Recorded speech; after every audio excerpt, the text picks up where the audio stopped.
അങ്ങേ ആത്മാവിനാ യേശുവേ അങ്ങേ രക്തത്തിനാ യേശുവേ അങ്ങേ വചനത്തിനാ യേശുവേ എന്നെ കഴുകേണമേ യേശുവേ എന്നെ കഴുകേണമേ. അങ്ങയുടെ കരങ്ങളിലേക്ക് ശുശ്രൂഷയെ ഈ മക്കളെ എല്ലാം അങ്ങയുടെ പാദപീഠത്തിൽ പിതാവേ യേശുക്രിസ്തുവിൻ നാമത്തിൽ സമർപ്പിക്കും. തെറ്റായി പോയിക്കൊണ്ടിരിക്കുന്ന ഈ ലോകത്ത് അങ്ങയുടെ വചനം അനുസരിച്ച് ശരിയായി പോകുവാൻ ഞങ്ങളെ സഹായിക്കാത്തത് അങ്ങയുടെ ഓമനപുത്രന്റെ ഉള്ളിൽ ഞങ്ങൾക്ക് സ്വർഗത്തിലേക്ക് ദൈവരാജ്യത്തിലേക്ക് പ്രവേശനം നൽകിയതിനായി നന്ദി. ഇതാ നയിച്ചാൽ ഞങ്ങളല്ല, ഞങ്ങളിലൂടെ അങ്ങ് ജീവിച്ചാൽ യേശുക്രിസ്തുവിൻ നാമത്തിൽ പിതാവേ. അപ്പൊ ആ ജനത്തിന്റെ ഹൃദയ കണ്ണുകൾ തുറന്നു കൊടുക്കണം. അമേൻ അമേൻ അമേൻ. അവരങ്ങിലെത്തട്ടെ. പ്രിയ സഹോദരങ്ങളെ, വീണ്ടും ദൈവത്തിന്റെ തിരുസന്നിധിയിൽ പരസ്പരം കാണപ്പെടുവാൻ സ്വർഗത്തിലെ ദൈവം നമ്മളെ സഹായിച്ചു. ദൈവത്തിന്റെ തിരുവചനവുമായി നിങ്ങളുടെ മുമ്പിൽ നിൽക്കുമ്പോൾ എന്റെ മേൽ ഭരമേൽപ്പിച്ചിട്ടുള്ള വലിയ ഉത്തരവാദിത്തം ഞാൻ കാണുകയാണ്. ദൈവത്തിന്റെ മക്കളെ, എന്റെ സഹോദരന്മാരെ, സഹോദരിമാരെ, ദൈവത്തിന്റെ ചിന്തകൾ ഇന്നതാണ് സഹോദരങ്ങളെ, സഹോദരിമാരെ, മക്കളെ എന്ന് അറിയിച്ചുകൊണ്ട് ആ ദൈവത്തിന്റെ പാതയിലേക്ക് ക്രിസ്തുവിലൂടെ നയിക്കുവാനാണ് എന്റെ മേൽ ദൈവം നിക്ഷിപ്തമാക്കിയിട്ടുള്ള ആ ചുമതല. അപ്പോൾ മനസ്സിലാക്കിക്കൊള്ളണം, എന്റെ സഹോദരന്മാരാരും, നിങ്ങൾ ഏത് മതക്കാരാകട്ടെ, ഏത് സംഘടനക്കാരാകട്ടെ, നിങ്ങൾ എന്റെ ശത്രുക്കളല്ല. എനിക്ക് ജഡരക്തങ്ങളോട് പോരാട്ടം ഇല്ല. എന്നെ ശപിക്കുന്നവരുണ്ടാകാം, എനിക്ക് ന്യായവിധി വരുമെന്ന് പറയുന്നവരുണ്ടാകാം. പക്ഷേ ഞാൻ നിങ്ങളെല്ലാവരും സ്നേഹിക്കും. കാരണം നമ്മുടെ സ്വർഗീയ പിതാവ് കർത്താവ് യേശുവിലൂടെ പഠിപ്പിച്ചത് അതാണ്. നിങ്ങൾ പരസ്പരം സ്നേഹിക്കുന്നുവെങ്കിൽ നിങ്ങളുടെ ശിഷ്യന്മാരെന്ന് ലോകം അറിയുവാനായിട്ട്. പ്രിയ സഹോദരങ്ങളെ, എന്റെ പോരാട്ടം ഇല്ല എന്നല്ല, എനിക്ക് പോരാട്ടമുണ്ട്. പിശാചിനോടും അവന്റെ സൈന്യത്തോടും, വാഴ്ചകളോടും, അധികാരങ്ങളോടും, ഈ അന്ധകാര ലോകത്തിന്റെ ആധിപത്യ ശക്തികളോടും, സ്വർലോകത്തിലെ ദുഷ്ടാത്മസേനയോടും എനിക്ക് പോരാട്ടമുണ്ട്. അത് ക്രിസ്തുവിൽ ഇതുവരെയും ദൈവത്തിന്റെ ആത്മാവ് ജയോത്സവമായി ചെയ്തിരിക്കുന്നു, ഇനിയും ചെയ്യും. എന്നെ നല്ല പ്രവൃത്തി ആരംഭിച്ചു, അത് പൂർത്തിയാക്കും. അത് എന്റെ കഴിവല്ല, എന്റെ ഉള്ളിലുള്ള ദൈവത്തിന്റെ കഴിവ്. അത് ചെയ്തിരിക്കും. അതുകൊണ്ട് സഹോദരങ്ങളെ, ദൈവം നമ്മുടെ അപ്പൻ നിങ്ങളെല്ലാം സ്നേഹിക്കുന്നു, ഞാൻ നിങ്ങളെ സ്നേഹിക്കുന്നു. പക്ഷെ വചനം പറയുമ്പോൾ ഇടത്തോട്ടോ വലത്തോട്ടോ ഒന്നും നോക്കത്തില്ല, ആരുടെയും മുഖം നോക്കത്തില്ല. വചനം ആസ് ഇറ്റ് ഈസ് പറയും. കാരണം വചനം എന്ന് പറഞ്ഞാൽ നമ്മുടെ ദൈവത്തിന്റെ ചിന്തകൾ ആസ് ഇറ്റ് ഈസ് പറയും. തെറ്റിപ്പോയ മണ്ഡലത്തിൽ ഇതാണ് മകനെ മകളെ തെറ്റിപ്പോയ മണ്ഡലം എന്ന് പറഞ്ഞ്, കുഞ്ഞെ നിനക്ക് മനസ്സുണ്ടെങ്കിൽ തിരിച്ചു വരാം, നിന്റെ മൂക്കിലെ ശ്വാസം തീരുന്നതിന് മുമ്പ് നിന്റെ അപ്പന്റെ അടുക്കിലേക്ക് എത്തുവാൻ തക്കവണ്ണം കർത്താവ് യേശു കാണിച്ച മാതൃകയിലൂടെ, വഴിയിലൂടെ കടന്നു വരാം എന്ന് പറയുമ്പോ അത് കേട്ട് അനുസരിച്ചാൽ അവനവന് നല്ലതാണ്. എന്നെ ഏൽപ്പിച്ച പണി ഞാൻ ചെയ്യുന്നു എന്ന് മാത്രം. അപ്പൊ ഇതൊരു പബ്ലിക് ചാനലാണ്. ഇന്ന് ഈ ചാനലിലൂടെ നമ്മൾ കേൾക്കാൻ പോകുന്ന കഴിഞ്ഞ ചില നാളുകളിലെ ഗോഡ് സ്പ്ലിറ്റ് ഓപ്പറേഷൻ നമുക്ക് കിട്ടും. അത് ഏകദേശം അതിന്റെ ഒരു ഇൻട്രൊഡക്ഷൻ, നല്ലൊരു പാട്ട് നമ്മൾ കർത്താവ് വളരെ മനോഹരമായി ബ്യൂട്ടിഫുൾ ആയി നമുക്ക് പറഞ്ഞു തരുവാനായിട്ട്. ഇന്ന് അതുമായിട്ടുള്ള ബന്ധം തന്നെ, പക്ഷേ ഹെഡിങ് വേറെയാണ്. ഇന്ന് കർത്താവ് തന്ന ഹെഡിങ് എന്ന് പറയുന്നത് പിശാചിനാൽ വഴിതെറ്റിപ്പോയ ക്രിസ്ത്യാനികൾ. പിശാചിനാൽ വഴിതെറ്റിപ്പോയ ക്രിസ്ത്യാനികൾ. Christians led astray by the devil. പിശാചിനാൽ വഴിതെറ്റിപ്പോയ ക്രിസ്ത്യാനികൾ. യഥാർത്ഥ ക്രിസ്ത്യാനികളെ ലോകത്തിന്റെ പ്രകാശമായി മാറാനാ ക്രിസ്തു ഇവിടെ വെച്ചിരുന്നു. പക്ഷേ ആ ക്രിസ്ത്യാനികൾ തന്നെ പിശാചിനാൽ വഴിതെറ്റിപ്പോയി. അപ്പോ ഇവിടെ നാം മനസ്സിലാക്കി, two major deviations happen in Christianity. രണ്ട് പ്രധാനപ്പെട്ട ഡീവിയേഷൻസ്, വളരെയധികം ഡീവിയേഷൻസ് തെറ്റിപ്പോലുണ്ട്, പക്ഷെ രണ്ട് പ്രധാനപ്പെട്ട ഡീവിയേഷൻസ് മാനവകുലത്തിന് പിശാചിനാൽ സംഭവിച്ചത്, പിശാചിന്റെ തന്ത്രം മനസ്സിലാക്കാത്തത് കൊണ്ട് സംഭവിച്ച രണ്ട് പ്രധാനപ്പെട്ട ഡീവിയേഷൻസ് തെറ്റിപ്പോയി. അതാണ് ഇന്ന് നമ്മൾ ദൈവത്തിൽ ആശ്രയിച്ച് ഡിസ്കസ് ചെയ്യുവാനായിട്ട് പോകുന്നത്.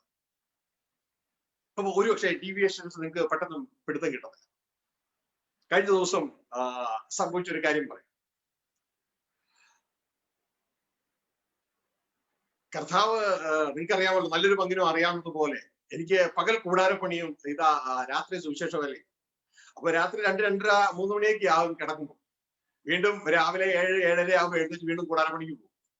ഓക്കെ, അത് കഴിഞ്ഞിട്ട് രാത്രി വന്നിട്ടാണ് ഈ പദ്ധതി. അപ്പൊ ഈ കൂടാരപ്പണിയുടെ ഇടയ്ക്ക് ഞാൻ ദുബായിൽ ഒരു ട്രേഡറെ വിളിച്ചു. ആ ട്രേഡർ ഞങ്ങൾക്ക് സാധനം സപ്ലൈ ചെയ്യുന്നുണ്ട്. അപ്പൊ ഞാൻ വിളിച്ചിട്ട് പുള്ളി എടുത്തില്ല. അപ്പൊ ഞാൻ വാട്സപ്പ് ചെയ്തു. അപ്പോഴും പുള്ളി റെസ്പോണ്ട് ചെയ്തില്ല. ഞാൻ വീണ്ടും വിളിച്ചോണ്ടിരുന്നു. ആ സമയത്ത് പുള്ളി പെട്ടെന്ന് റെസ്പോണ്ട് ചെയ്തു. ഹലോ, ഇന്നത് എന്ന് പറഞ്ഞ് ഓക്കെ പറഞ്ഞു. ഉടനെ കട്ട് ചെയ്ത് കഴിഞ്ഞിട്ട് എനിക്കൊരു വാട്സപ്പ് മെസ്സേജ് തന്നു. ഒരു പരിഭവവും വഴക്കും എല്ലാം കൂടി ചേർന്നുള്ള ഒരു വാട്സപ്പ് മെസ്സേജ് ഇറക്കി തന്നു. നിങ്ങള് കാരണം ഞാൻ ഇനി എത്ര കിലോമീറ്റർ വണ്ടി ഡ്രൈവ് ചെയ്യണമെന്ന് അറിയാമോ? എന്നിട്ട് പറയാണ്, നിങ്ങൾക്ക് ഹലോ പറഞ്ഞ നിമിഷം അദ്ദേഹം വണ്ടി ഡ്രൈവ് ചെയ്യായിരുന്നു. ദുബായ് സിറ്റി എന്ന് പറഞ്ഞാൽ വളരെ കൺജസ്റ്റഡും വളരെ ഡീവിയേഷൻസ് ഒക്കെ ഉള്ള സിറ്റിയാണ്. അപ്പോ ഞാൻ വീണ്ടും വിളിച്ചുകൊണ്ടിരുന്നപ്പോ ഈ പുള്ളി ആ ടെലിഫോൺ അറ്റൻഡ് ചെയ്ത സമയത്ത് ഒരു റൗണ്ട് ബോട്ടിന്റെ എവിടെയും കൊണ്ട് ഡീവിയേഷൻ എടുക്കുന്ന സ്ഥലമായിരുന്നു. അത് വന്നത് എനിക്ക് ഹലോ വെച്ചതും പുള്ളിയുടെ ഒരു വഴി അങ്ങ് മാറി. അദ്ദേഹം പറയുകയാണ്, ഇനി ഞാൻ 7 കിലോമീറ്റർ തിരക്കിന്റെ ഇടയിൽ കൂടെ വണ്ടി ഓടിച്ചാലേ എനിക്ക് തിരിച്ചെത്താൻ പറ്റും ആ പോയിന്റിൽ. 7 കിലോമീറ്റർ ദുബായി സംബന്ധിച്ച് അത് വളരെ ചെറുതാണ്. സാധാരണ 20, 25, 30 കിലോമീറ്റർ ഒക്കെ ഓടി തിരിച്ചു വരേണ്ടതായിട്ട് അവസ്ഥകളുണ്ട് ഒരു ചെറിയ വഴി തെറ്റിയ. അപ്പൊ പ്രിയ സഹോദരങ്ങളെ, അപ്പോ എന്റെ ഒരു കോള് അദ്ദേഹത്തിന് ചെന്നു. അദ്ദേഹം അറ്റൻഡ് ചെയ്തപ്പോ അദ്ദേഹത്തിന്റെ മനസ്സ് പെട്ടെന്ന് മാറിപ്പോയി. മനസ്സ് മാറിയാൽ വഴി മാറുമെന്ന് നമുക്കൊരു സന്ദേശം കിട്ടി. അല്ലേ കണ്ടോ? മനസ്സ് മാറിയാൽ വഴി മാറും. ഇതാണ് നിങ്ങൾ പറയും അതൊക്കെ ചുമ്മാ അല്ലെന്നേ, ബൈബിള് പറയുന്നേ. സർപ്പം ഹൗവയെ ഉപായത്താൽ തെറ്റിച്ചതുപോലെ നിങ്ങളുടെ മനസ്സ് ക്രിസ്തുവോടുള്ള ഏകാഗ്രത വിട്ടു. കേട്ടോ, മനസ്സ് ആ ക്രിസ്തു നമ്മളെ നയിക്കുന്ന മണ്ഡലത്തിലേക്ക് നമ്മൾ പോകുവാൻ തക്കവണ്ണം നമ്മൾ എപ്പോഴും റെഡിയായിരിക്കണം. അതുകൊണ്ട് ക്രിസ്തു പറയുന്നത് വർഷിപ്പ് മീ എന്നല്ല, ഫോളോ മീ. ഇതൊരു യാത്രയാണ്, തെറ്റിപ്പോകരുത്. Follow me. ഹല്ലേലൂയ. നമ്മൾ അതിനെയൊക്കെ മാറ്റി നമ്മുടെ സൗകര്യപ്രകാരം ഒക്കെ പിശാചിന്റെ ചിന്തകൾക്ക് അധീനമായി നമ്മൾ അതിനെയൊക്കെ മാറ്റി നമ്മുടെ സൗകര്യം. ഹല്ലേലൂയ, നമ്മുടെ സൗകര്യം. ഹല്ലേലൂയ. അപ്പൊ പ്രിയ സഹോദരങ്ങളെ, നമുക്ക് നമ്മുടെ പ്രായോഗിക ജീവിതത്തിൽ അങ്ങനെ ചെയ്യാം. പ്രായോഗിക ജീവിതത്തിൽ ഞാൻ എന്റെ ഓഫീസിൽ കാര്യങ്ങളൊക്കെ സെറ്റ് ചെയ്തപ്പോ എന്റെ സൗകര്യപ്രകാരം ഇപ്പൊ എടുത്ത കാര്യങ്ങളൊക്കെ സെറ്റ് ചെയ്തു. കാരണം ഇതാ ഞാൻ എന്റെ ഇങ്ങനെ ഒരു കൈ ഇങ്ങോട്ട് വെച്ച് കഴിഞ്ഞാൽ അവിടെ കുറെ ഓഫീസ് ഫയൽസ് ഉണ്ട്. ഇതാ എന്റെ മുമ്പിലേക്ക് നോക്കിക്കഴിഞ്ഞാൽ അവിടെ ഇതാ കറക്റ്റ് ടെലിഫോൺ ഇല്ല, ടെലിഫോൺ അടുത്ത ടേബിളിലാണ്. അപ്പൊ ഞാൻ ഈ അടുത്ത ടേബിളിൽ ഒരു പാരലൽ കണക്ഷൻ എന്റെ മുമ്പിൽ കൊണ്ടുവച്ചു. അപ്പോ എന്റെ സൗകര്യത്തിനനുസരിച്ച് ഞാൻ എല്ലാം ഒരുക്കി എന്റെ ജീവിതത്തിൽ. പക്ഷെ ആത്മീയ ജീവിതത്തിൽ അങ്ങനെ പാടില്ല. ആത്മീയ ജീവിതത്തിൽ വചനം പറയുന്നത് പോലെ മാത്രമേ പാടുള്ള കാര്യം. ഹല്ലേലൂയ. അല്ലെങ്കിൽ വഴിതെറ്റിപ്പോ. അപ്പൊ ഇതേപോലെ ക്രിസ്ത്യാനികളായ നമ്മളെ വഴി തെറ്റിച്ച പ്രധാനപ്പെട്ട 3 പോയിന്റ് ഉണ്ട്. അതില് ഒന്ന് ഉൽപ്പത്തിയിലാണ്, നമുക്ക് എല്ലാവർക്കും അറിയാം. അത് നമ്മൾ ഡിസ്കസ് ചെയ്യണമെന്നില്ലല്ലോ ഇപ്പൊ. എങ്കിലും ഒന്ന് ഓർമ്മയ്ക്ക് വേണ്ടി നിങ്ങൾ പറയും, ഇപ്പൊ അറിയാൻ പറ്റിട്ട് അത് എപ്പോഴാ ബ്രദറെ എന്ന് ചിന്തിക്കുന്നവരുണ്ട്. ആദ്യം ദൈവം പറഞ്ഞു നന്മ തിന്മകളെ അന്വേഷണത്തിന് ഫലം തിന്നരുതെന്നു. അപ്പോ പിശാച് സർവ ലോകത്തെയും തെറ്റിക്കുന്ന പിശാച്, പുള്ളിയുടെ പരിപാടി അത് തന്നെയാണല്ലോ. പുള്ളി ഭയങ്കര വിശ്വസ്തനാണ് കേട്ടോ. തന്റെ ജോലിയിൽ ഭയങ്കര വിശ്വസ്തന. അവന്റെ പണി തെറ്റിക്കാൻ വേണ്ടി അന്ന് മുതലേ പുള്ളി വിശ്വസ്തനായിട്ട് നിൽക്കുകയാ, തെറ്റിച്ച് നിൽക്കുകയാണ്. ഹല്ലേലൂയ. പക്ഷെ നമ്മളതിന് വീണു പോകരുത്. നമ്മൾ വീണ് കഴിഞ്ഞാൽ വിഷയമാണ്. കാരണം അതുകൊണ്ട് ദൈവത്തിന് വചനം പറയുന്നത്, സാത്താന്റെ തന്ത്രങ്ങളെ നിങ്ങൾ അറിയാത്തവരല്ലല്ലോ. അപ്പൊ നമ്മൾ അറിഞ്ഞിരിക്കണം. അപ്പോ ആദത്തെയും ഹവ്വയെയും ചതിക്കുവാൻ തക്കവണ്ണം പിശാച് കടന്നു വന്നു. ആ പിശാചിന്റെ മനോഹരമായ പ്രസംഗത്തിൽ ഹവ്വ വീണു. ഹവ്വ വിലക്കപ്പെട്ട പഴം ഏറ്റെടുത്തു, കഴിച്ചു. താൻ എന്തിനാൽ പിടിക്കപ്പെട്ടോ അതേ ഇതിനാൽ തന്നെ ഹവ്വ ആദത്തെയും പിടിച്ചു. അതേ കാര്യം ആദത്തോടും പറഞ്ഞു. അങ്ങനെ ആദവും പിടിക്കപ്പെട്ടു.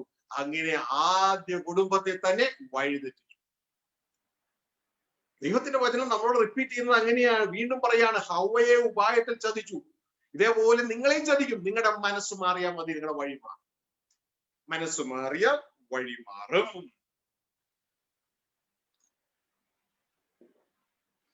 അപ്പോ ഇതുമായുള്ള ബന്ധത്തില്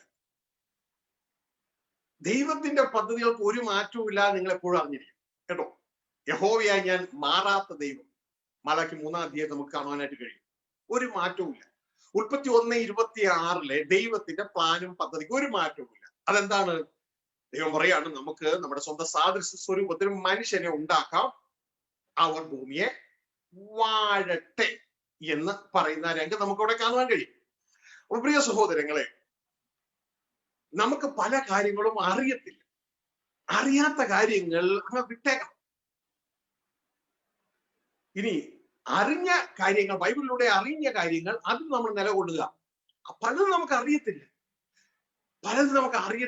ഇതാ ഒരു കൊച്ചിനോട് പറയാണ് അപ്പൻ, മോനെ അതിങ്ങ് എടുത്തോണ്ട് വന്നേ.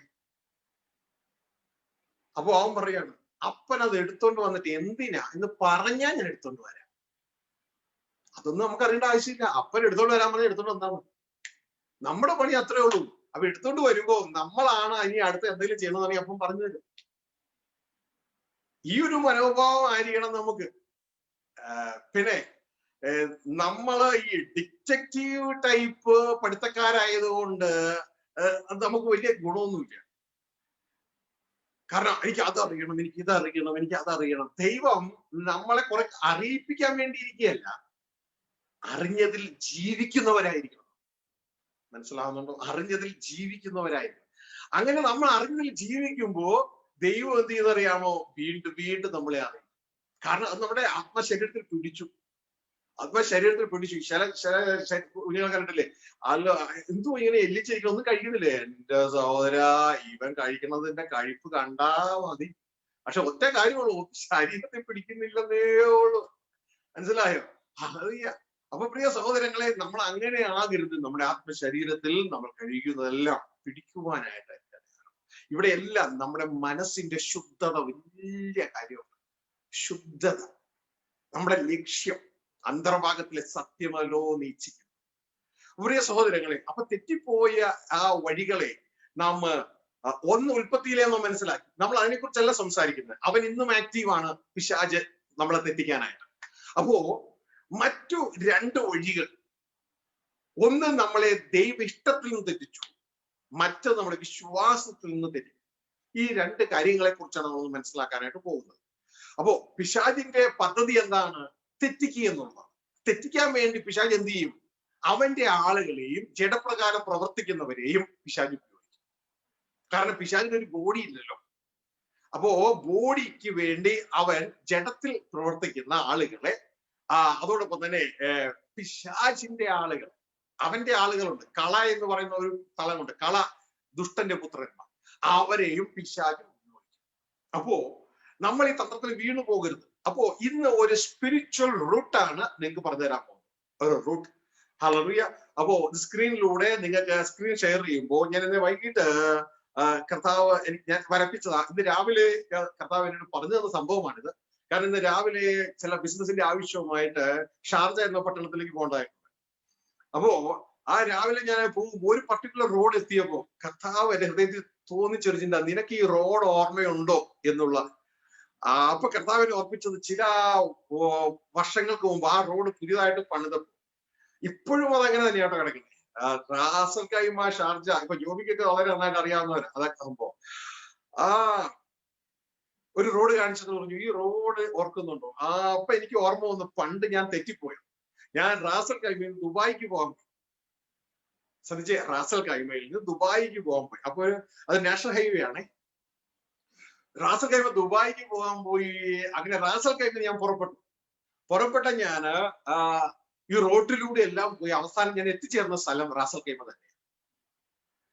റാസൽ കൈമയിൽ നിന്ന് ദുബായിക്ക് പോകാൻ നിങ്ങൾക്ക് ആ ജിയോമെട്രിക്കൽ ഏരിയ മനസ്സിലായ, അതായത് റാസൽ കൈമ ഒരു ഭാഗത്ത്, ദുബായ് വേറെ. ഞാൻ റാസൽ കൈമയിൽ നിന്ന് ദുബായിക്ക് പോകാൻ വേണ്ടി ഇറങ്ങി, ദുബായിൽ എത്തേണ്ട പകരം റാസൽ കൈമ ദുബായിക്ക് പോകാൻ വേണ്ടി ഇറങ്ങിയിട്ട് ഞാൻ എത്തിച്ചേർന്നത് റാസൽ കൈമ. മനസ്സിലാവുന്നുണ്ടോ?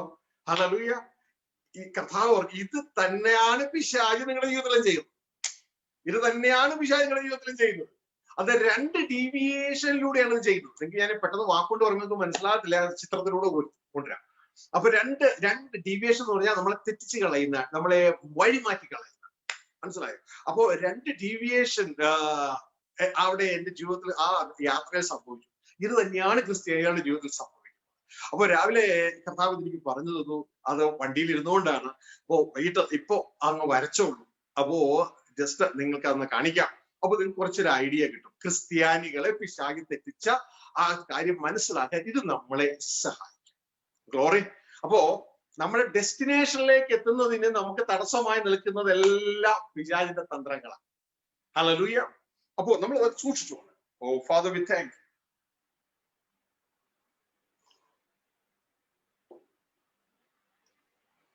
ഹല്ലേലൂയ. ഓമനിക്കും അമ്മയേക്കാൾ ഓമനിക്കും ദൈവമേ, എൻ ദൈവമേ നിൻ സാന്നിധ്യം സ്വാതനം ജീവയാത്രയിൽ.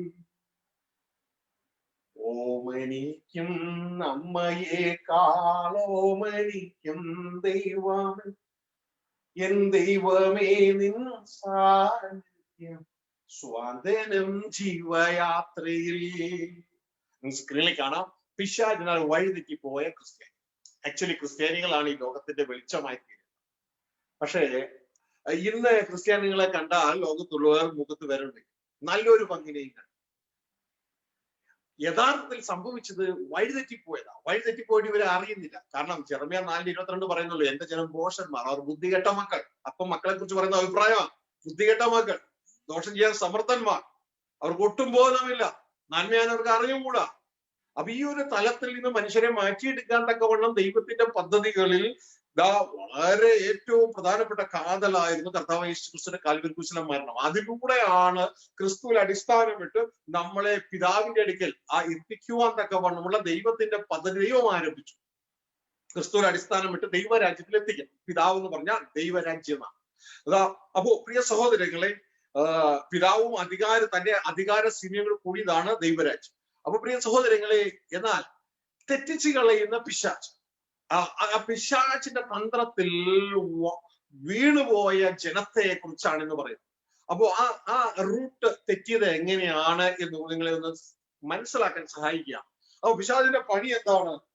പിശാചിന്റെ പണി എന്ന് പറയുന്നത് അവൻ ചതിക്കുക, തെറ്റിക്കുക എന്നുള്ളതാണ്. അതിന്റെ വചനങ്ങളാണ്, ധാരാളം വചനങ്ങളുണ്ട്. അതിൽ ചില വചനങ്ങളാണ് ഇവിടെ കിടക്കുന്നത്. വെളിപ്പാട് പുസ്തകം 12:9 നിങ്ങൾക്ക് ഇവിടെ കാണാം. 12:9 നമുക്ക് കാണുമ്പോ പിശാചിന്റെ തെറ്റിച്ച് കളയുന്ന അധികാര സീമ, അവന്റെ ഏരിയ എന്തോരം ഉണ്ട് നമുക്ക് അവിടെ കാണുവാനായിട്ട് കഴിയും. അത് നമ്മൾ നോക്കുമ്പോൾ നമുക്ക് അവിടെ കാണാൻ കഴിയും. 8:9 നമ്മൾ മനസ്സിലാക്കുകയാണ്, ഭൂതലത്തെ മുഴുവൻ തെറ്റിച്ച് കളയുന്ന പിശാചും സാത്താനും എന്ന മഹാസർവമായ പഴയ പാമ്പിനെ. അപ്പൊ എത്ര സ്ഥലം തെറ്റിച്ച് കളയും? ഭൂതലം മുഴുവൻ തെറ്റിച്ചു. മനസ്സിലായോ? ഭൂതലം മുഴുവൻ തെറ്റിച്ച് കളയും.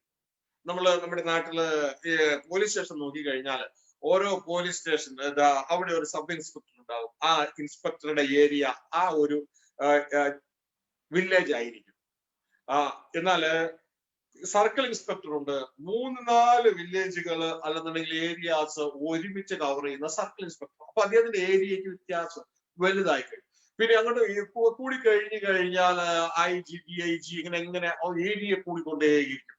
അപ്പൊ പ്രിയ സഹോദരങ്ങളെ, എന്നാൽ പിശാചിന്റെ ഏരിയ എന്ന് പറയുന്നത് പറയാണ് ഭൂതലത്തെ മുഴുവൻ തെറ്റിച്ച് കളയുന്ന പിശാച്.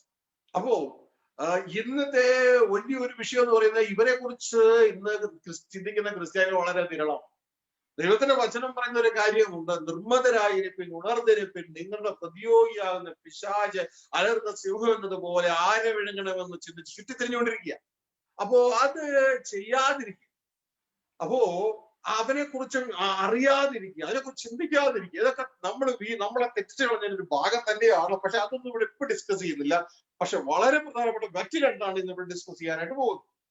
അപ്പോ പ്രിയ സഹോദരങ്ങളെ, ഇതുമായുള്ള ബന്ധത്തില് ഇതാ നിങ്ങൾക്ക് ഇവിടെ കാണാം, അതിന്റെ 20:3, വെളിപ്പാട് 20:3 ഇതേ രീതിയിൽ തന്നെ വചനമാണ്. 20:3 പറയുന്ന ഒരു കാര്യം എന്ന് പറയുന്നത്, 1000 ആണ്ട് കഴിയുമ്പോളം ജാതികളെ വഞ്ചിക്കാതിരിപ്പാൻ അവരെ, അതായത് പിശാചിനെ അഗാധത്തിൽ തള്ളിയിട്ടു. അപ്പോ ജാതികളെ വഞ്ചിക്കുക, തെറ്റിച്ചു കളയുക. അപ്പോ ജനത്തെ തെറ്റിക്കുക എന്നുള്ളതാണ് ഇവന്റെ പദ്ധതി, ഇവന്റെ പരിപാടി. ഇതുമായിട്ട് കർത്താവ് യേശു ക്രിസ്തു തന്നെ പറയുന്നുണ്ട്, ഇവൻ ആളുകളെ ഉപയോഗിച്ചാണ് ഇത് പരിപാടി ചെയ്യുന്നത്. അവന്റേതായ വ്യക്തിത്വങ്ങളുണ്ട്.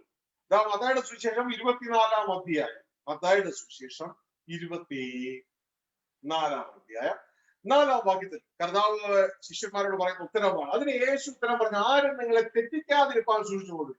അപ്പൊ ആരും നിങ്ങളെ തെറ്റിക്കാതിരിപ്പാൻ, അപ്പൊ ഇവിടെ തെറ്റിച്ച് കളയുക. പിശാചിന്റെ വ്യക്താക്കളുണ്ട്, അവർ തെറ്റിച്ച് കളയുക. അവർ കള്ള പ്രവാചകന്മാരാണ്, അവരെ കള്ള ക്രിസ്തുക്കളെയാണ് അവർ അവതരിപ്പിക്കുന്നത്. ഇനി അതിന്റെ 11-ാം വാക്യം, കള്ള പ്രവാചകന്മാർ പലരും വന്ന് അനേകരെ തെറ്റിക്കും.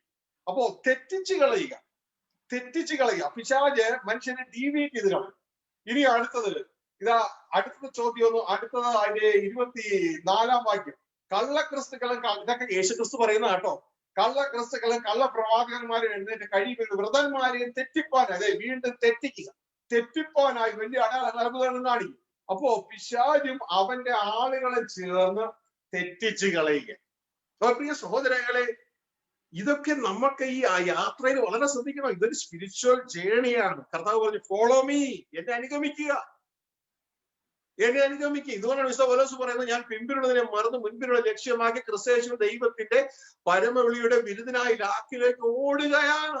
എന്നെ അനുഗമിക്കുക. അതൊരു യാത്രയാണ്. അപ്പൊ ഈ യാത്രയിൽ നമ്മൾ തെറ്റിപ്പോകരുത്. മനസ്സ് മാറിയാൽ റൂട്ട് മാറും. ഈ ഒരു പ്രിൻസിപ്പിൾ മനസ്സിലാക്കാം. മനസ്സ് മാറിയാൽ റൂട്ട് മാറും. ഹല്ലേലൂയ. അപ്പോ ഇതുമായുള്ള ബന്ധത്തില് പ്രിയ സഹോദരങ്ങളെ, ഇനി ധാരാളം വാക്യങ്ങളുണ്ട്. നമുക്ക് സമയത്തിന്റെ പരിമിതി മൂലം നമ്മളിപ്പോ അങ്ങോട്ടേക്ക് നീങ്ങുന്നില്ല. അപ്പൊ നിങ്ങൾക്ക് ഇവിടെ ഒരു റോഡ് മാപ്പ് ഞാൻ വരച്ചിട്ടുണ്ട്. നിങ്ങൾ എന്തെങ്കിലും യുണൈറ്റഡ് അറബ് ഈ അടുത്ത് സന്ദർശിച്ചിട്ടുള്ളവരാണെങ്കിൽ ഇത് നിങ്ങൾക്ക് മനസ്സിലാവും. അപ്പോ ഇവിടെ നിങ്ങൾക്ക് കാണാവുന്ന ഒരു കാര്യം എന്ന് പറയുന്നത്, Lord I love,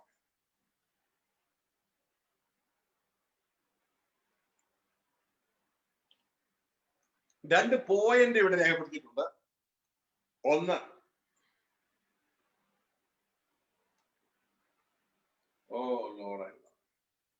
റാസുൽ Khaimah, RK എഴുതിയിരിക്കും. നമ്മുടെ നാട്ടിലൊക്കെ ആണല്ലോ RK സെറാമിക് എന്നൊക്കെ പറഞ്ഞത് അല്ലേ, വളരെ ഫേമസ് ആണ് അല്ലെ. RK എന്ന് പറയുന്ന സ്ഥലം. മറ്റൊന്ന് ദുബായ് എന്ന് പറയുന്ന സ്ഥലം. രണ്ട് സ്ഥലങ്ങളെ നിങ്ങളുടെ സ്ക്രീനിൽ നിങ്ങൾക്ക് കാണാം. അപ്പോ ഒരിക്കല് ഞാൻ റാസുൽ ഖൈമയിൽ നിന്ന് ദുബായിലേക്ക് പോവാനായിട്ട് ആഗ്രഹിച്ചു. അപ്പൊ ഇതുമായുള്ള ബന്ധത്തില് ഒരു പുതിയ റോഡ് റാസുൽ ഖൈമയിൽ ദുബായിലേക്ക് തുടങ്ങിയിട്ടുണ്ട്. പുതിയൊരു റോഡ് കുറച്ച് നാളായിട്ട് എമിറേറ്റ്സ് റോഡ് എന്നാണ് അതിന്റെ പേര്, എമിറേറ്റ്സ് റോഡ്. ഇന്നും അതിന്റെ ചില ഭാഗങ്ങൾ പൂർത്തിയായിട്ടില്ല. അപ്പോ ആ റോഡിലൂടെ പോകാൻ തക്കവണ്ണം ഞാൻ ആഗ്രഹിച്ചു. അങ്ങനെ ഇതാ ഒരു കാർ കാണാം. തുടർന്ന് ഞാൻ യാത്രയായി, ഞാൻ വീട്ടിൽ നിന്ന് യാത്രയായി കടന്നുപോയി. ഇങ്ങനെ കടന്നുപോയി അവിടെ ഒരു സ്ഥലമുണ്ട്, കറാൻ എന്ന് പറയുന്ന ഒരു സ്ഥലമുണ്ട്, പാർക്കൊക്കെ ഉള്ളൊരു സ്ഥലമാണ്. അവിടെ നിന്ന് അത് കഴിഞ്ഞ് അതിലൂടെ ഞാൻ അങ്ങനെ കടന്നുപോയി. കുറച്ച് ആ റോഡിലൂടെ കടന്നു പോയപ്പോ നേരെ എമിറേറ്റ്സ് റോഡിലൂടെ ആ പോകുന്ന പോക്കിന് പകരം ഞാൻ കണ്ടത് റോഡ് ബ്ലോക്ക് ചെയ്തിരിക്കും. റെഡ് മാർക്ക് കൂടെ കാണാം. ഇതേപോലെ ഡിവൈഡർ വെച്ചിട്ട് റോഡ് ബ്ലോക്ക് ചെയ്തിട്ട് ഡയറക്ഷൻ മാറ്റി വെച്ചിരിക്കും. വേറൊരു ഭാഗത്തേക്ക് ആക്കി വെച്ചിരിക്കും. നേരെ പോകുന്നതിന് പകരം വേറൊരു ഭാഗത്തേക്ക് ആക്കി വെച്ചിരിക്കും. അപ്പോ വണ്ടി സ്ലോ ചെയ്തു. ഇനിയിപ്പോ എന്ത് ചെയ്യും? നേരെ പോകാൻ പറ്റുന്നില്ലല്ലോ. പിന്നെ വേറെ വളയ്ക്കാനും പറ്റൂല. ആകെപ്പാട് ഒറ്റ വഴിയേ ഉള്ളൂ, ഇങ്ങോട്ടേക്ക് മാത്രം എടുക്കാനും പറ്റും. അപ്പോ അങ്ങനെ ഇതാ പ്രിയ സഹോദരങ്ങളെ, ഞാന് റൈറ്റിലേക്ക് എടുത്തു. അങ്ങനെ റൈറ്റിലേക്ക് എടുത്ത് ഞാൻ ആ ഭാഗം ഒന്നും വരച്ചില്ല, ഒന്ന് വരച്ചിട്ട്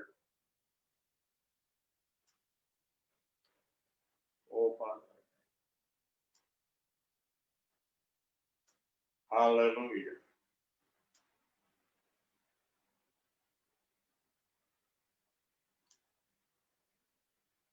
ഞാൻ ഇതാ റൈറ്റിലേക്ക് എടുത്തു. റൈറ്റിലേക്ക് എടുത്തപ്പോ എന്റെ യഥാർത്ഥ ലക്ഷ്യത്തിൽ നിന്ന് ഞാൻ മാറി. യഥാർത്ഥത്തിൽ ഞാൻ ദുബായിക്ക് പോകേണ്ട, അല്ലെങ്കിൽ ഇതാ ശ്രദ്ധിച്ചാട്ടെ, യഥാർത്ഥത്തില്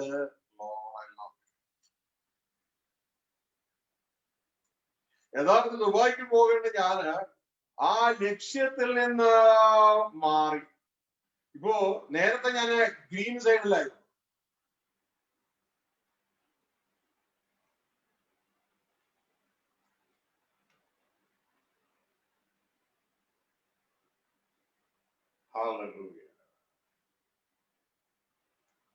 ഇതാ നേരത്തെ ഞാൻ Ras al Khaimah Dubai main Emirates റൂട്ടിലായിരുന്നു. അത് ഞാൻ ഗ്രീൻ കളറിൽ കൊടുത്തിരിക്കുക. പക്ഷെ ഈ റോഡ് ഇങ്ങനെ അടച്ചു കഴിഞ്ഞപ്പോ എനിക്ക് വേറെ നിവൃത്തിയില്ലായിരുന്നു. ഞാനിതാ റൈറ്റ് എടുത്തു. അപ്പോ ലക്ഷ്യത്തിൽ നിന്ന് ഞാൻ മാറി യെല്ലോയിലേക്ക് വന്നു. അപ്പോഴും എനിക്ക് പ്രത്യാശയുണ്ട്, എനിക്ക് ദുബായിക്ക് പോകാൻ കഴിയും. കാരണം ഇവിടെ വേറൊരു റോഡുണ്ട്, ഷെയ്ഖ് മുഹമ്മദ് റോഡ് എന്ന് പറഞ്ഞുകൊണ്ട് റോഡുണ്ട്. അത് ഇതാ ഞാൻ നേരെ പോയി വീണ്ടും ഞാൻ ഡയറക്ഷൻ മാറാതെ ലെഫ്റ്റ് എടുത്ത് പോകണം.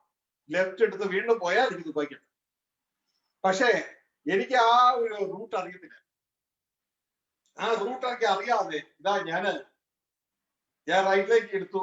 വീണ്ടും വന്നപ്പോ എന്റെ മുമ്പിൽ തെളിഞ്ഞ് കണ്ട വഴി ഇങ്ങോട്ട്, ഈ വഴി എങ്ങനെ പോകുന്നു, തിരിഞ്ഞു വരിക. കണ്ടോ, യു ടേൺ പോലെ അത് തിരിഞ്ഞു വരിക. ഇത് പക്ഷെ നിങ്ങൾ പെട്ടെന്ന് ചെറിയൊരു വഴിയാണ് കാണുന്നത്. പക്ഷെ ഇത് ഒരു 2-3 കിലോമീറ്റർ ദൂരമുണ്ട് ഈ ഒരു വഴി തന്നെ. അപ്പൊ ഈ ഒരു വഴി വന്ന് തുടർന്ന് ഇതാ ഞാൻ വീണ്ടും ഈ വഴി തിരിച്ചെടുത്തു. തിരിച്ച് ഞാൻ വന്ന് അവസാനം ഓടി എത്തിയത് വീണ്ടും റാസൽ ഖൈമ. അപ്പോ ഇവിടെ രണ്ട് പ്രധാനപ്പെട്ട, അതായത് റാസൽ ഖൈമയിൽ ദുബായ് പോകാൻ ആഗ്രഹിച്ച ഞാന് തിരിച്ചോടി എത്തിയത് റാസൽ ഖൈമ തന്നെയാണ്. കാര്യപ്പെടുത്തം കിട്ടിയോ? നിങ്ങൾക്ക് അവിടെ രണ്ട് പ്രധാനപ്പെട്ട ഡീവിയേറ്റഡ് പോയിന്റ്സ് കാണും. അതായത് മനുഷ്യനെ എന്നെ തെറ്റിച്ച് കളഞ്ഞ രണ്ട് പോയിന്റുകളാണ് നിങ്ങളുടെ കാണുന്നത്. ഒന്നാമത്തെ പോയിന്റ് ഞാനിപ്പോ മാർക്ക് ചെയ്തിരിക്കുന്നു. ഒന്നാമത്തെ പോയിന്റ് മാർക്ക് ചെയ്തു, അത് റെഡ് മാർക്ക്. ഇനി രണ്ടാമത്തെ പോയിന്റ് ഏതാ? അത് ഞാൻ മാർക്ക് ചെയ്യുകയാണ്. രണ്ടാമത്തെ പോയിന്റ് ഈ പോയിന്റ് ആണ്. ഈ രണ്ട് പോയിന്റുകളാണ് എന്നെ തിരിച്ചു കളഞ്ഞത്. ദുബായിക്ക് പോകാൻ ഇറങ്ങിയ ഞാൻ, റാസൽ ഖൈമയിൽ ദുബായിക്ക് പോകാൻ ഇറങ്ങിയ ഞാൻ വീണ്ടും റാസൽ ഖൈമയിൽ തന്നെ മടങ്ങി. അപ്പൊ പ്രിയ സഹോദരികളെ, ഇതേപോലെ തന്നെയാണ് സ്പിരിച്വലി നമ്മൾ ലോകത്തിൽ നിന്ന് ദൈവരാജ്യത്തിലേക്ക് നമ്മളെ കൊണ്ടുപോകാൻ നമ്മുടെ ദേഹിയെ, ദേഹിയാണല്ലോ മനുഷ്യൻ ജീവനുള്ള ദേഹിയായിരുന്നു. 32:7 ദേഹിയെ കൊണ്ടുപോകാൻ കർത്താവ് ഇതാ നമ്മളോട് പറയാണ്, ഫോളോ മീ. തന്റെ ആത്മാവിനാൽ നമ്മളെ നയിക്കുകയാണ്. ഉൽപ്പത്തി പുസ്തകത്തില് നമ്മളുടെ മേജർ തെറ്റ്, മാതാപിതാക്കന്മാർക്ക് ആദാമിക്ക് വന്ന തെറ്റിലാണ് നമ്മൾ വീണുപോയി. അതിനെ റിവർട്ട് ചെയ്യുവാൻ, അതിനെ പരിഹാരം പറ്റുവാൻ, റീസ്റ്റോർ ചെയ്യുവാൻ, യഥാസ്ഥാനപ്പെടുത്തുവാനാണ് കർത്താവായ യേശുവിനെ പിതാവായ ദൈവകാൽവരി ക്രൂശിൽ കർത്താവായ യേശു ക്രിസ്തുവിന്റെ യാഗത്തിലൂടെ നമ്മളെ വിലയ്ക്കുവാൻ. ഇനി ആ ക്രിസ്തുവിലൂടെ നമ്മൾ പിതാവിന്റെ അടുക്കൽ എത്തണം. ഇതാണല്ലോ നമ്മളെ കുറിച്ച് ആഗ്രഹിക്കുന്നത്. എന്നാൽ ഇവിടെ നമ്മൾ സംസാരിക്കുന്നത് യേശു ക്രിസ്തുവിൽ അടിസ്ഥാനമിട്ട രക്ഷിക്കപ്പെട്ടവരെ കുറിച്ചാണ്. ക്രിസ്ത്യാനികളെ തെറ്റിച്ചു എന്നാണ് നമ്മുടെ ടൈറ്റിൽ. ലോക മനുഷ്യരെ കൊണ്ട് തെറ്റിച്ച് കിടക്കുകയാണ്. ഇനി അവരെ നേരെയാക്കേണ്ട പണിയാണ് ക്രിസ്ത്യാനികൾക്കുള്ളത്. പക്ഷെ ക്രിസ്ത്യാനികളെയൊക്കെ തെറ്റിച്ചാലോ സംഭവം മാറി. ഇപ്പൊ എന്നെ ദുബായ് എന്ന ലക്ഷ്യത്തിൽ നിന്നാണ് തെറ്റിച്ചത്. നമ്മുടെ ലക്ഷ്യം ഏതാണ്? ഒന്ന് പറഞ്ഞേ, നമ്മുടെ ലക്ഷ്യം ഏതാ? ദൈവരാജ്യം എന്ന ലക്ഷ്യം അല്ലെ?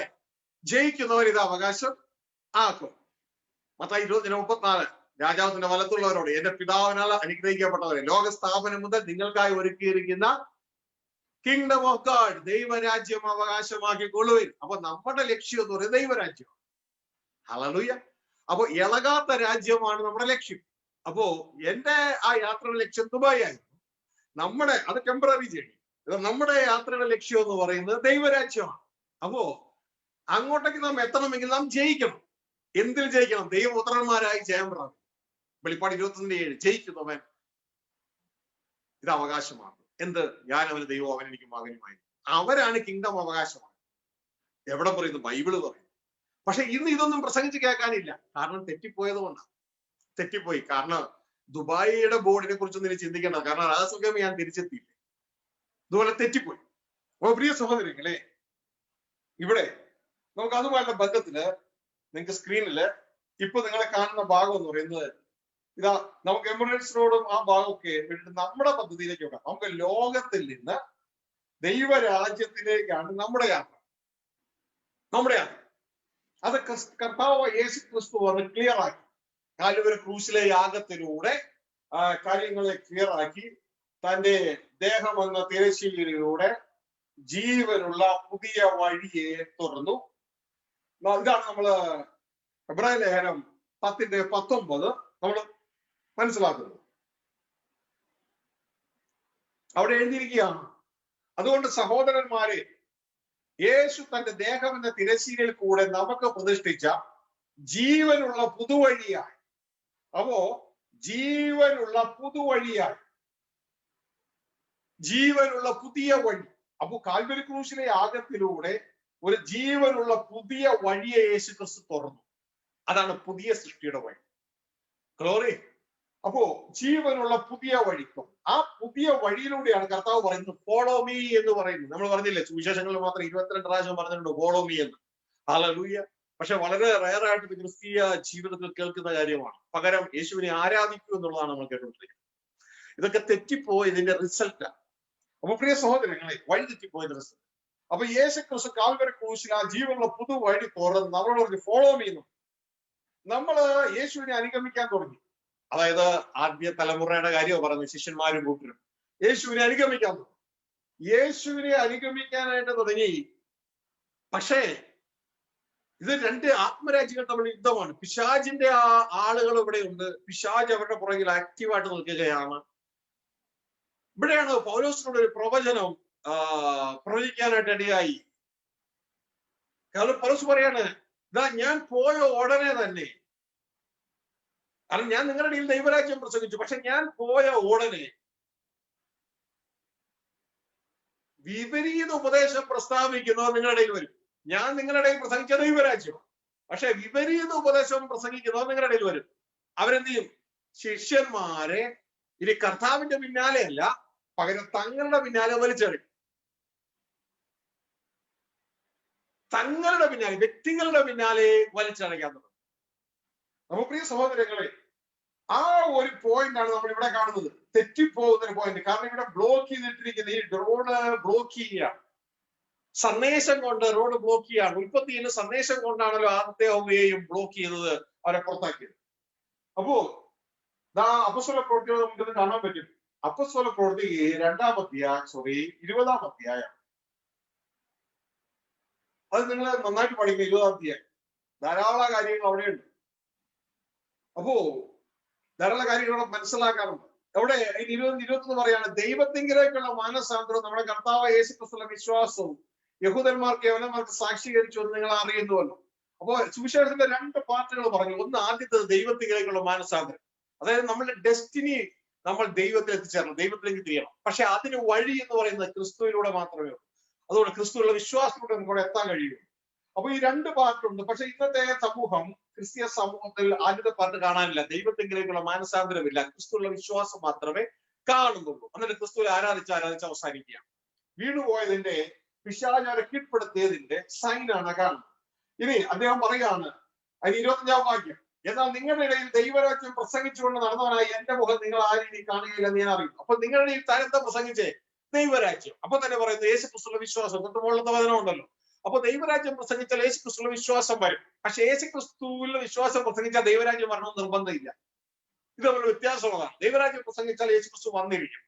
ഓ പ്രിയ സഹോദരങ്ങളെ, അപ്പൊ നിങ്ങളുടെ കയ്യിൽ ദൈവരാജ്യം ഞാൻ പ്രസംഗിച്ചു എന്നിട്ട് പറയുന്നത് അതുകൊണ്ട് ആരെങ്കിലും നശിച്ചു പോയാൽ ഞാൻ കുറ്റക്കാരനെല്ലാം ഞാൻ ഇന്ന ദിവസം നിങ്ങളോട് സാക്ഷ്യം പറയുന്നു. ദൈവത്തിന്റെ ആലോചന ഒട്ടും മറച്ചു വെക്കാതെ ഞാൻ മുഴുവനും അറിയിച്ചല്ലോ. ദൈവരാജ്യം പ്രസംഗിക്കുന്നത് ദൈവത്തിന്റെ ആലോചന മുഴുവനുമായിട്ട് പറയുന്നതാണ്. ഇനി താഴെ പറയുകയാണ്, ഒരു സൂക്ഷിക്കുക എന്നുള്ളൊരു വാണിംഗ് കൊടുത്തിട്ട് പറയുകയാണ്, സൂക്ഷിച്ചില്ലെങ്കിൽ എന്തോ അപകടം സംഭവിക്കും. അവിടെ പറയാണ്, നിങ്ങളെ തന്നെ സ്വന്തം രക്തത്താൽ സമ്പാദിക്കുന്ന ദൈവത്തിന്റെ സഭയെ മേയ്പാൻ പരിശുദ്ധാത്മാവ് നിങ്ങളെ അധ്യക്ഷരാക്കി വെച്ച ആട്ടിൻകൂട്ടം മുഴുവനെ സൂക്ഷിച്ചുകൊള്ളുവിൻ. ആട്ടിൻകൂട്ടം മുഴുവനെ സൂക്ഷിച്ചുകൊള്ളുവിൻ. ഇപ്പൊ എന്തിനാണ് ഞാൻ ഈ പ്രസംഗം പ്രസംഗിക്കുന്നത്? കർത്താവ് ഇതിലൂടെ ചെയ്യുന്നത് ആട്ടിൻകൂട്ടത്തെ സൂക്ഷിക്കുകയാണ്. ആട്ടിൻകൂട്ടത്തിന് വാണിംഗ് കൊടുക്കുക, ആട്ടിൻകൂട്ടത്തെ സൂക്ഷിക്കുകയാണ്. അപ്പോ ഈ വചനത്തിലൂടെ ആട്ടിൻകൂട്ടത്തെ സൂക്ഷിക്കുകയാണ്. അപ്പോ ഈ ഒരു തലം നാം മനസ്സിലാക്കുക. അപ്പൊ സൂക്ഷിച്ചുകൊള്ളുവിൻ. അപ്പൊ വാണിംഗ് കൊടുക്കുകയാണ്. എന്താണ് കാര്യം? അദ്ദേഹം പറയാണ്, ഞാൻ പോയ ശേഷം ആട്ടിൻകൂട്ടത്തെ ആദരിക്കാത്ത കൊടിയ ചെന്നായ്ക്കൾ നിങ്ങളുടെ ഇടയിൽ കിടക്കും. ഞാൻ പോയ ശേഷം ആദ്യ തലമുറ മനോഹരമായി പോയി, പക്ഷെ അതിനുശേഷം ആട്ടിൻകൂട്ടത്തെ ആദരിക്കാത്ത ചെന്നായ്ക്കൾ നിങ്ങളുടെ ഇടയിൽ കിടക്കും എന്ന് ഞാൻ അറിയുന്നു. അവരെന്ത് ചെയ്യും? ശിഷ്യന്മാരെ തങ്ങളുടെ പിന്നാലെ വലിച്ചു കളയാതെ വിപരീത ഉപദേശം പ്രസ്താവിക്കുന്ന പുരുഷന്മാർ നിങ്ങളുടെ ഇടയിൽ നിന്ന്. വിപരീത ഉപദേശം, ബൈബിളിൽ പറയുന്ന ഉപദേശമല്ല, വിപരീത ഉപദേശം. എന്തിനു വേണ്ടിയാണ്? അവരുടെ പിന്നാലെ വലിക്കണം. ക്രിസ്തുവിന്റെ പിന്നാലെയല്ല, ഇനി അവരുടെ പിന്നാലെ പോകണം. വിപരീത ഉപദേശം പ്രസ്താവിക്കുന്ന പുരുഷന്മാർ നിങ്ങളുടെ ഇടയിൽ നിന്ന് തന്നെ, ചർച്ചയിൽ നിന്ന് തന്നെ എഴുന്നേൽക്കും. ഇതാണ് ഫസ്റ്റ് ബ്ലോക്ക്. ഇതാണ് ഫസ്റ്റ് ബ്ലോക്ക്. വിപരീത ഉപദേശം ബൈബിളിൽ ഇല്ല, വിപരീത ഉപദേശം പ്രസ്താവിക്കുന്ന പുരുഷന്മാർ. അതാണ് നിങ്ങൾക്ക് കാണുന്ന ഈ ആദ്യത്തെ പോയിന്റ് എന്ന് പറയുന്നത്. ഇതാ ആദ്യത്തെ പോയിന്റ് ഇതിലൂടെ കാണാം.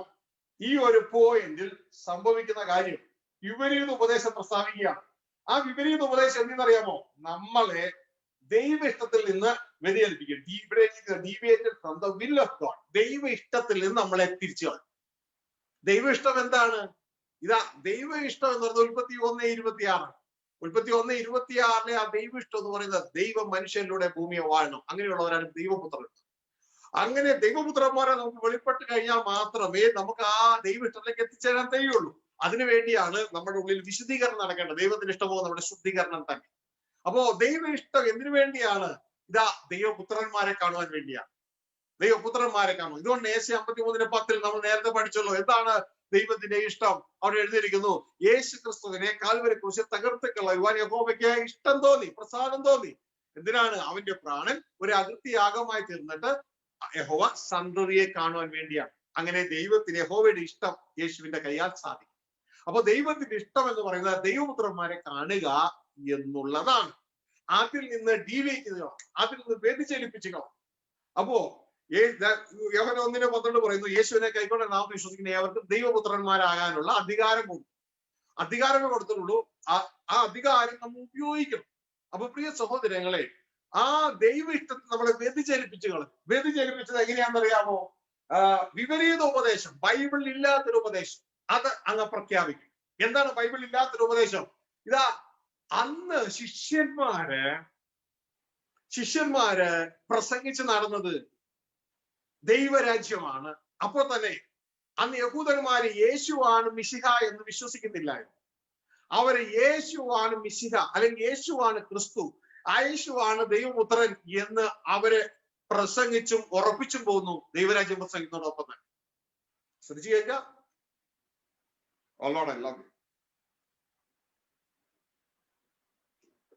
ബൈബിളിൽ ഉടനീളം നോക്കിയാൽ നമുക്ക് കാണാൻ പറ്റും. അന്നത്തെ അവരുടെ മോട്ടോ എന്ന് പറയുന്നത് യേശുവിനെ വിശ്വസിക്കാത്ത യഹൂദന്മാരുടെ ഇടയിൽ യേശു തന്നെയാണ് മിശിഹ, യേശു തന്നെയാണ് ക്രിസ്തു എന്ന് പ്രസംഗിച്ച് നടന്നു അന്ന്. പക്ഷേ തുടർന്നത് വന്നപ്പോ അതങ്ങ് മാറിയിട്ട് യേശുവാണ് ദൈവം എന്ന് പ്രസംഗം സംഭവം. വിപരീത ഉപദേശം. യേശുവാണ് ദൈവം എന്നായി. ദൈവത്തിൽ യേശു ഉണ്ട്. സംഭവം ശരിയാണ്. കാരണം ദൈവം തലയാണെങ്കിൽ യേശു ബോഡിയാണ്. ക്രിസ്തുവിന്റെ തല ദൈവം. ഇത് ബൈബിളാണ്. അപ്പോ ആ ഒരു സംഭവത്തെ വിട്ടിട്ട്, അന്നത്തെ ഉപദേശത്തെ വിട്ടിട്ട് വേറൊരു ഉപദേശം മനുഷ്യർക്ക് ആർക്കും തെറ്റു തോന്നത്തില്ല. അതിനെക്കുറിച്ച് പറയുമ്പോ അയ്യോ അതിനെ പറയില്ലേ എന്ന് പറയുകയും ചെയ്യും. പക്ഷെ ഈ ബൈബിളിൽ ഉൽപ്പത്തി മുതൽ വെളിപ്പാട് വരെ പരിശോധിച്ചാൽ അങ്ങനെ ഒരു ഉപദേശം നമുക്ക് കാണാൻ കഴിയുന്നില്ല. വിപരീത ഉപദേശം ഇത് മനുഷ്യന് പിടിക്കാൻ പറ്റത്തില്ല. കാരണം അവൻ തന്ത്രങ്ങളിലൂടെയാണ് മനുഷ്യനെ പിടിക്കുന്നത്. ദൈവത്തിന്റെ വചനം പറഞ്ഞ പിശാചിന്റെ തന്ത്രങ്ങൾ നിങ്ങൾ അറിയാത്തവരല്ലല്ലോ. തന്ത്രങ്ങളിലൂടെ പിടിച്ചാൽ എന്ത് ചെയ്യും? നമുക്ക് ഭക്തിയായിട്ട് തോന്നും, പക്ഷെ നമ്മുടെ ലക്ഷ്യത്തിലെത്തത്തില്ല, ഡെസ്റ്റിനേഷനിലെത്തത്തില്ല. ഭക്തിയായിട്ടൊക്കെ നമുക്ക് തോന്നും, ലക്ഷ്യത്തിലെത്തത്തില്ല, ദൈവരാജ്യം അവകാശമാക്കുന്നതിലേക്ക് വരത്തില്ല.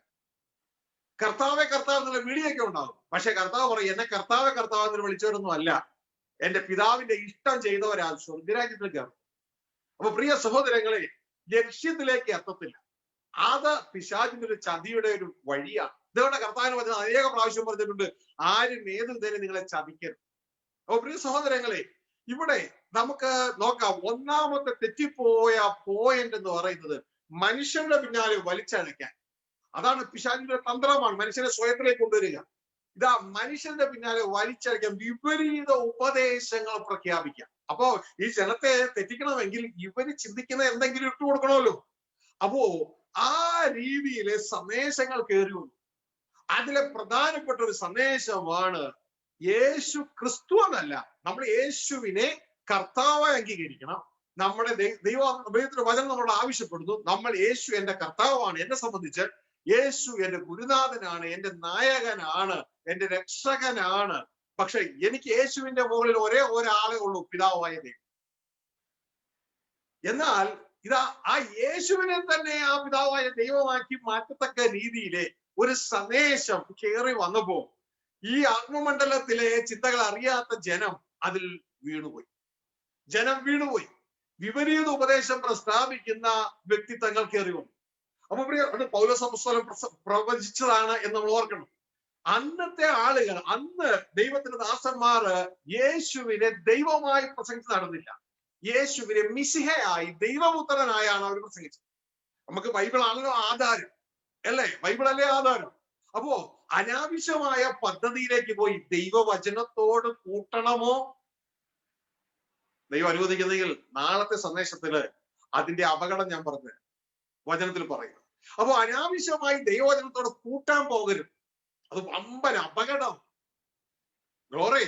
അപ്പോ അന്ന് ശിഷ്യന്മാര് യേശു, പിതാവായ ദൈവം ഒക്കെ പറഞ്ഞൊരു കാര്യം, യേശു ക്രിസ്തു ദൈവപുത്രൻ എന്നാണ്. പിതാവിന്റെ അശരീരി വന്നത് സ്നാനപ്പെട്ടപ്പോ മറുരൂപമലയിൽ ഒക്കെ അശരീരി വന്നത്, ഇവൻ എന്റെ പ്രിയപുത്രൻ, ഇവന് ചെവി കൊടുപ്പിൻ, ഇവന് ഞാൻ പ്രസാദിച്ചിരിക്കുന്നു. അപ്പോ ദൈവപുത്രൻ എന്നാണ് പിതാവ് പറയുന്നത്. ഇനി പിതാവിനേക്കാളും വലിയ പിതാക്കന്മാരുണ്ടോ എന്ന് എനിക്കറിയത്തില്ല. ഇനി പിതാവ് പറഞ്ഞതിന് അപ്പുറം നമ്മൾ പറയാനേ. അപ്പോ ശ്രദ്ധിച്ചാണ്, ഇതൊക്കെ ബൈബിൾ ഉള്ളതാണ്, ഇതൊക്കെ ഓൾറെഡി നമ്മൾ ഡിസ്കസ് ചെയ്തതാണ്. പഴയ സന്ദേശങ്ങൾ പോയി കേൾക്കുക. www.kingdommessage.com എന്ന വെബ്സൈറ്റിൽ ഇതെല്ലാം അവൈലബിൾ ആണ്. ഓ പ്രിയ സഹോദരങ്ങളെ, പിന്നെ യേശു പറഞ്ഞത് ഞാൻ ദൈവപുത്രൻ എന്ന് പറഞ്ഞത് കൊണ്ട് നിങ്ങൾ എന്നെ തെറ്റിദ്ധരിക്കുന്നു. യഹൂദന്മാരോട് ചോദിക്കുന്ന ഒരു ചോദ്യമുണ്ട് യോഹന്നാൻ 10. അപ്പൊ യേശു പറഞ്ഞത് ദൈവപുത്രൻ എന്നാണ്. നമ്മളോട് യേശുവിനെ വിശ്വസിക്കാൻ പറഞ്ഞത് യേശുവിനെ കർത്താവായി വിശ്വസിക്കാനല്ല, അല്ലെങ്കിൽ ദൈവമായി വിശ്വസിക്കാനല്ല. ബൈബിളില് നിങ്ങള് അങ്ങനെ എനിക്ക് കാണിച്ചു തരുന്നുവെങ്കിൽ ഞാൻ നിങ്ങൾക്ക് സപ്പോർട്ട് ചെയ്യാം, ഞാൻ അത് വിശ്വസിക്കാം. യേശുവിനെ നിങ്ങൾ ദൈവമായി വിശ്വസിക്കാം. യേശു പറഞ്ഞു ഞാനാണ് ദൈവം. ഇതൊന്നും ബൈബിളിലില്ല. അന്ന് അവര് പറഞ്ഞത് പിതാവായ ഏക സത്യ ദൈവമേ ഉള്ളൂ എന്ന് യേശു പറഞ്ഞു. യോഹന്നാൻ 17:3. ഇനിയിപ്പോ യേശുവിനോട് അതിന് തർക്കം ഉണ്ടെങ്കിൽ നിങ്ങൾ യേശുവിനോട് തർക്കിക്കാം. ഇനി അനാവശ്യമായ കാര്യങ്ങൾ നമ്മൾ പറഞ്ഞ് ബൈബിളിനോട് കൂട്ടി പ്രിയ സഹോദരങ്ങളെ അപകടത്തിൽ ചെന്ന് വീഴരുത്. കഴിഞ്ഞ നാളുകളിൽ നമുക്ക് അറിവില്ലാതെ മറ്റുള്ളവർ കൂട്ടിയത് നമ്മൾ ഏറ്റെടുത്തു. പക്ഷെ ഇനി അത് പോകരുത്. അറിഞ്ഞിട്ട് നമ്മളത് നിന്നാൽ അപകടമാണ്, അല്ലെങ്കിൽ ബൈബിൾ പ്രകാരം നമുക്ക് തെളിയിക്കാൻ കഴിയും. പ്രിയ സഹോദരങ്ങളെ, ആവശ്യമില്ലാത്ത പണിക്ക് പോകരുത്. രാവിലെ മുതൽ വൈകിട്ട് വരെ വെള്ളം കോരി ഒരു പ്രയോജനമില്ല. വെള്ളം കോരി താഴേക്ക് വെച്ചിട്ട് എന്താ കാര്യമുള്ളത്? യേശുവാണ് ദൈവം എന്ന് തെളിയിക്കാൻ ബൈബിൾ നമ്മൾ ആവശ്യപ്പെട്ടോ? മെത്രാനെ, അച്ഛനെ, പാസ്റ്ററെ ചോദിക്കുക, യേശുവാണ് ദൈവം എന്ന് തെളിയിക്കാൻ ബൈബിളിൽ നിങ്ങൾ ആവശ്യപ്പെട്ടു? പെട്ടോ ഇല്ലയോ? പിന്നെ എന്തിനായി വെറുതെ വെള്ളം കോരാൻ വെള്ളം കോരി നിലത്തൊഴിക്കുക? പകരം യേശുവാണ് കർത്താവ് വിശ്വസിക്കാൻ ദൈവത്തിന് വചനം പറഞ്ഞു. ശരിയല്ലേ? അത് ചെയ്താൽ പോരെ. എന്തിനാ ബൈബിളിനോട് കൂട്ടാൻ പോകുന്നത്? അപകടം. അറിഞ്ഞിട്ടും കൂട്ടാൻ നിന്നാൽ അപകടം. പ്രിയ സഹോദരങ്ങളെ, അതിലേക്ക് പോകരുത്. അപ്പോ ഇതാ ഒന്ന് രണ്ട് വാക്കുകൾ നമുക്ക് അതുമായിട്ട് ബന്ധത്തിൽ ആ ഒരു പോയിന്റ് നമുക്കൊന്ന് ചിന്തിക്കാം. ഇതാ അന്ന് എന്താണ് അവര് പ്രസംഗിച്ചത്? അപ്പോസ്തലപ്രവൃത്തി 17:3 നമുക്ക് കാണാൻ പറ്റും. അന്ന് അപ്പോസ്തലൻ മറ്റു പല സ്ഥലങ്ങളിലും ഉണ്ട് കേട്ടോ. അപ്പോസ്തലന്മാരുടെ സുവിശേഷ വേദികളില് ഇതാ അവര് നടന്ന് പ്രസംഗിക്കുന്ന കാര്യങ്ങൾ ഇവിടെ എഴുതിയിട്ടുണ്ട്. അതിന്റെ 17:2 മുതൽ വായിക്കാം. പൗലോസ് പതിവ് പോലെ അവരുടെ അടുക്കൽ ചെന്ന് 3 ശബ്ദത്തിൽ തിരുവെഴുത്തുകളെ ആധാരമാക്കി. എന്തിനാധാരമാക്കി? തിരുവെഴുത്ത്. സമ്പ്രദായമല്ല, തിരുവെഴുത്തിനെ ആധാരമാക്കി അവരോട് വാദിച്ചു. ക്രിസ്തു കഷ്ടം അനുഭവിക്കുകയും മരിച്ചവരിൽ നിന്ന് ഉയർത്തെഴുന്നേൽക്കുകയും ചെയ്യേണ്ടത് എന്ന് ഞാൻ നിങ്ങളോട് അറിയിക്കുന്ന ഈ യേശു തന്നെ ദൈവം എന്ന് തെളിയിച്ചു വിവരിച്ചുകൊണ്ടിരുന്നു. അങ്ങനെയാണോ? അല്ലല്ലോ. ഈ യേശു തന്നെ ക്രിസ്തു എന്ന് തെളിയിച്ചു വിവരിച്ചുകൊണ്ടിരുന്നു. ബൈബിള് പറയാത്ത കാര്യത്തിന് എന്തിനാണ് നമ്മൾ വെറുതെ വെള്ളം കോരിക്കളയുന്നത്? എന്തെങ്കിലും പ്രയോജനമുണ്ടോ? രാവിലെ ഒരു വൈകിട്ട് ഒരു ജോലി എടുത്ത് ഒരു പ്രയോജനമില്ല. ആവശ്യമില്ലാത്ത കാര്യങ്ങൾക്ക് പോകാൻ നിൽക്കില്ല. ഇന്ന് ഒരു ടീം ഇത് തെളിയിക്കാൻ വേണ്ടി ഇങ്ങനെ നിൽക്കുന്നതായിട്ട് കണ്ടു. യേശുവാണ് ദൈവം. എന്നിട്ട് പറയുന്ന കാര്യം എന്ന് പറയുന്നത് ഇതിന്റെ യാതൊരു ആവശ്യവുമില്ല. ഈ സമയം വെറുതെ കളയല്ലേ. ഒരു ഗുണമില്ലാത്ത കാര്യത്തിന് വേണ്ടി നമ്മൾ പോകല്ലേ. ബൈബിൾ യേശു കർത്താവ് എന്ന് പറഞ്ഞാൽ നാം അത് വിശ്വസിക്കേ. കർത്താവ് എന്ന് പറഞ്ഞാൽ അത് വിശ്വസിക്കാനായിട്ടിടയാണ്. അവിടെ പറയുന്ന കാര്യം എന്ന് പറയുന്നത് അവർ പറഞ്ഞ ഒരു കാര്യം എന്ന് പറയുന്നത് യേശു പറഞ്ഞല്ലോ, യഹൂദന്മാർ പറഞ്ഞല്ലോ, യോഹന്നാൻ 10:33 യഹൂദന്മാർ അവനോട് നല്ല പ്രവൃത്തി നിമിത്തമല്ല, ദൈവദൂഷണ നിമിത്തമല്ല, നീ മനുഷ്യനായിരിക്കാൻ നിന്നെ തന്നെ ദൈവമാക്കുന്നത് കൊണ്ടത്രേ ഞങ്ങൾ നിന്നെ കല്ലെറിയുന്നതിന് ഉത്തരം പറഞ്ഞു. അപ്പോ യഹൂദന്മാര് പറഞ്ഞു യേശു ദൈവമാണെന്ന് ബൈബിളിൽ ഉണ്ടല്ലോ. ഇതൊക്കെ തെളിയിക്കാൻ ഉപയോഗിക്കുന്ന വചനം ഇത്ര ബലഹീനമായി പോയോ? ഇത്ര ബലഹീനമായി പോയോ? അവിടെ താഴേക്ക് വായിക്കേ. യേശു എന്നാ പറയണേ? യേശു ആരാണെന്ന് യേശു എന്നാ പറയണേ? ഇതാ അവിടെ എഴുതിയിരിക്കുകയാണ്. താഴേക്ക് വരുമ്പോ യേശു പറയാണ്, ഞാൻ ദൈവപുത്രൻ എന്ന് പറഞ്ഞത് കൊണ്ട് നീ ദൈവദൂഷണം പറയുന്നത് പിതാവ് വിശദീകരിച്ച് ലോകത്തിന് അയച്ചവരോട് നിങ്ങൾ പറയുന്നുവോ? അപ്പൊ യേശു പറഞ്ഞത് ഞാൻ ദൈവപുത്രൻ എന്നാണ്. അവിടെ യേശു ദൈവം എന്നല്ല യേശു പറഞ്ഞേ, പിതാവ് ദൈവം എന്നാ യേശു പറയുന്നത്. യോഹന്നാൻ 17:3 ഏക സത്യദൈവമായ നിന്റെയും. ഏകത്തിന്റെ അർത്ഥം അറിയത്തില്ലെങ്കിൽ പോയി പഠിക്കും. ഏക സത്യദൈവമായ നിന്റെയും. ആ ഏക സത്യദൈവത്തിൽ ആരും കൂടെ ഉണ്ട്, യേശു ഉണ്ട്. ആ യേശു ക്രിസ്തുവിന്റെ, ആ പിതാവിന്റെ ശരീരമാണ് ക്രിസ്തു. ആ ക്രിസ്തുവിന്റെ ശരീരത്തിലെ അവയവങ്ങളാണ് നാം. ഇതൊക്കെ നമ്മൾ ഓൾറെഡി പഠിച്ചു കഴിഞ്ഞതാണ്. ആ പിതാവ് തലയെ കാണാൻ പറ്റത്തില്ല. ആ കാണാൻ പറ്റാത്ത പിതാവിനെ വെളിപ്പെടുത്തുന്ന ശരീരമാണ്. പിതാവിന് ദൈവത്തെ ആരും എന്നാലും കണ്ടിട്ടില്ല. തന്റെ മാറിലിരിക്കുന്ന പുത്രൻ പിതാവിനെ വെളിപ്പെടുത്തുന്നു. ഇപ്പൊ ഞാനും നിങ്ങൾ ചെയ്യണമെന്തോ ആ പിതാവിനെ വെളിപ്പെടുത്തുകയാണ്. ഹല്ലേലൂയ. തെറ്റിപ്പോയ സമൂഹത്തെ ബൈബിളിന്റെ വചനാടിസ്ഥാനത്തിൽ നേരെ കൊണ്ടുവരികയാണ്. എന്നിട്ട് എല്ലാവരെയും ക്ഷണിക്കുകയാണ്.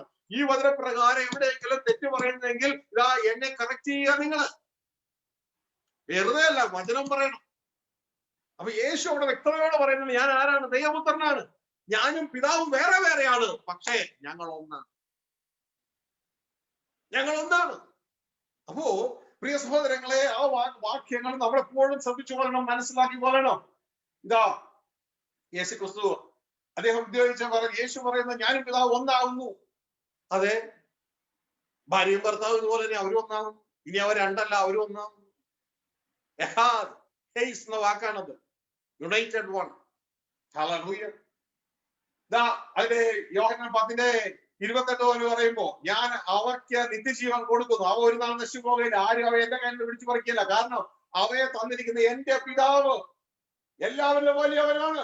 അവ എല്ലാവരും വലിയവനാണ്. അപ്പൊ ഞാൻ വേറെ, പിതാവ് വേറെ. പിതാവിന്റെ കയ്യിൽ നിന്ന് പിടിച്ചു പറിക്കാനും കഴിയുന്നില്ല. എന്നിട്ട് പറയാണ് ഇതാ പിതാവ് ഞാന്. എന്നിട്ട് പറയാണ് ഞങ്ങൾ ഒന്നാണ്. അതിന്റെ അർത്ഥം എന്ന് പറഞ്ഞാൽ ഞങ്ങൾക്ക് ഒറ്റ വില്ലേ ഉള്ളൂ, ഒരൊറ്റ വില്ലേ ഉള്ളൂ. എങ്ങനെ ആയിരിക്കണം? ഇതുകൊണ്ടാണ് യേശു പറയുന്നത് എന്റെ പിതാവ് കാണിച്ചു തരുന്നതല്ലാതെ എനിക്കൊന്നും ചെയ്യാൻ കഴിയുന്നില്ല. അപ്പൊ ഇതൊന്നും തെളിയിക്കാൻ, ഇതിനി അങ്ങനെ എന്തെങ്കിലും അവിടെ പറയും, ഇതൊന്നും തെളിയിക്കാൻ നമ്മളോട് പറഞ്ഞിട്ടുമില്ല. ഇതല്ല നമ്മുടെ ജോലി. ഈ ബലഹീനമായ കാര്യങ്ങളൊക്കെ എടുത്തുകൊണ്ട് പോയിട്ട് മനുഷ്യരുടെ മുമ്പിൽ വിളമ്പി, മറ്റു ജാതിക്കാരുടെ മുമ്പിൽ വിളമ്പി നമ്മളെ തന്നെ നശിപ്പിക്കല്ലേ. അന്ന് ദൈവത്തിന്റെ വചനം എന്താണ് നമ്മളോട് പറയുന്നത് അത് നമ്മൾ അനുസരിച്ച് ലക്ഷ്യത്തിലെത്താൻ നോക്കുക. ഇത് ലക്ഷ്യത്തെ കുറിച്ച് ജനത്തിന് അറിയത്തില്ല. ലക്ഷ്യത്തിലെത്താൻ നോക്കുക. ആവശ്യമില്ല. നമ്മളോട് പറയാത്ത കാര്യങ്ങൾ യേശുവാണ് ദൈവം എന്ന് തെളിയിക്കാൻ ബൈബിളിൽ നമ്മളോട് പറഞ്ഞിട്ടില്ല. പകരം യേശു മിശിഹയാണ്, കർത്താവാണ്. അത് നമ്മൾ തെളിയിക്കും. അത് നമ്മൾ ആദ്യം തെളിയണം, എന്നിട്ട് മറ്റുള്ളവർക്ക് തെളിയിച്ചു. ബൈബിൾ പറഞ്ഞത് ചെയ്യേ. എഴുതാപ്പുറം ചെയ്ത് ബൈബിളിനോട് ഒന്ന് കൂട്ടല്ലേ. ഹല്ലേലൂയ. എന്റെ വചനത്തോടൊന്നും നീ കൂട്ടരുത്, നിന്നെ കള്ളനായി പിടിക്കാൻ ഇടയാകുന്ന ദൈവത്തിന്റെ വചനം സദൃശവാക്യം 30:6 പറയും. വെറുതെ എന്തിനാ വടി കൊടുത്ത് അടിമേടിക്കും? ഹല്ലേലൂയ. പറഞ്ഞത് പ്രസംഗിച്ചാൽ പോരെ, പറയാത്തത് പ്രസംഗിക്കണം. ഹല്ലേലൂയ. ഞാൻ പോയ ശേഷം ചെന്നായ്ക്കൾ വന്നിട്ട് വിപരീത ഉപദേശം പറയും, ബൈബിളിൽ പറയാത്തത് പറയും. അത് പറയേണ്ട ഉദ്ദേശം എന്താ? അവിടെ എഴുതിയിരിക്കുകയാണ്. നിങ്ങൾക്ക് ആ സ്ക്രീനിൽ നിങ്ങൾക്ക് കാണാനായിട്ടുള്ള കഴിയും. അവര് നിങ്ങൾ എന്ത് ചെയ്യും? അവര് നിങ്ങളെ തെറ്റിക്കും. Deviated from the will of God. ദൈവ ഇഷ്ടത്തിൽ നിന്ന് തെറ്റിച്ചളയും. അതായത് യാത്ര ചെയ്യേണ്ട ദൈവരാജ്യത്തിലേക്കാണ്. ആ യാത്ര ചെയ്യേണ്ട ദൈവരാജ്യത്തിലേക്കാണ്. ആ ദൈവരാജ്യത്തിലേക്കുള്ള യാത്ര അവിടെ തെറ്റിച്ച് കളയുവാനായിട്ട് കഴിയും. അതാ നമ്മുടെ യാത്ര എന്ന് പറയുന്നത് ദൈവരാജ്യമാണ്. ഈ ദൈവരാജ്യത്തിലേക്കുള്ള ഈ യാത്രയെ അവർ തിരിച്ചു കളയും. ദൈവരാജ്യത്തിലേക്കുള്ള യാത്ര. ദുബായ് എന്നുള്ളത് നമ്മൾ ഒരു എക്സാമ്പിൾ ആയിട്ട് വെച്ചതേ ഉള്ളൂ. ദൈവരാജ്യത്തിലേക്കാണ് നമ്മുടെ യാത്ര. അത് തിരിച്ചു കളയും. അപ്പൊ പ്രിയ സഹോദരങ്ങളെ, അവിടെ പ്രസംഗം എന്താണ്? Jesus is God, worship him. സഹോദരങ്ങളെ, എവിടെയാണ് ഈ ബൈബിളിൽ നിന്ന് കാണിച്ചത് യേശു പറഞ്ഞതായിട്ട്? എവിടെയാണിത്? നമ്മൾ ബൈബിളിലില്ലാത്ത ഉപദേശം ജനത്തെ പഠിപ്പിക്കുന്നതിനാ. നമ്മൾ തെറ്റ് പഠിച്ചു. കാരണം ഇത് തലമുറയായി പഠിപ്പിച്ചു വന്ന സംഭവം. വിപരീത ഉപദേശം പ്രസംഗിക്കുന്ന പുരുഷന്മാരുടെ ഇടയിൽ നിന്ന് എഴുന്നേൽക്കും. ഇത് പറയുമ്പോൾ എനിക്ക് വിഷമം ഉണ്ടാകും.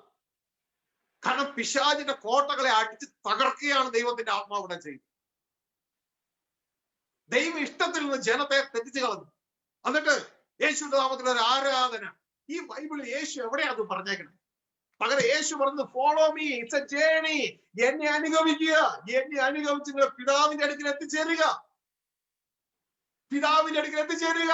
ഇതല്ലേ പറഞ്ഞ ഞാനാണ് വഴി, ഞാനാണ് സത്യം, ഞാനാണ് ജീവൻ. എന്നിലൂടെ പിതാവിന്റെ അടുക്കൽ എത്തിച്ചേരാം. പകരം യേശുവിനെ ദൈവമായിട്ട് പറഞ്ഞ് യേശുവിനെ ആരാധിക്കാൻ ഈ പുസ്തകത്തിൽ എവിടെയാണ് നമ്മളോട് പറഞ്ഞത്? ക്രിസ്ത്യാനികളെ സ്നേഹത്തോടെ, റെസ്പെക്റ്റോടെ, സാധാ വിശ്വാസിയോടല്ല, ദൈവദാസന്മാരോടാണ് ഈ ചോദ്യം.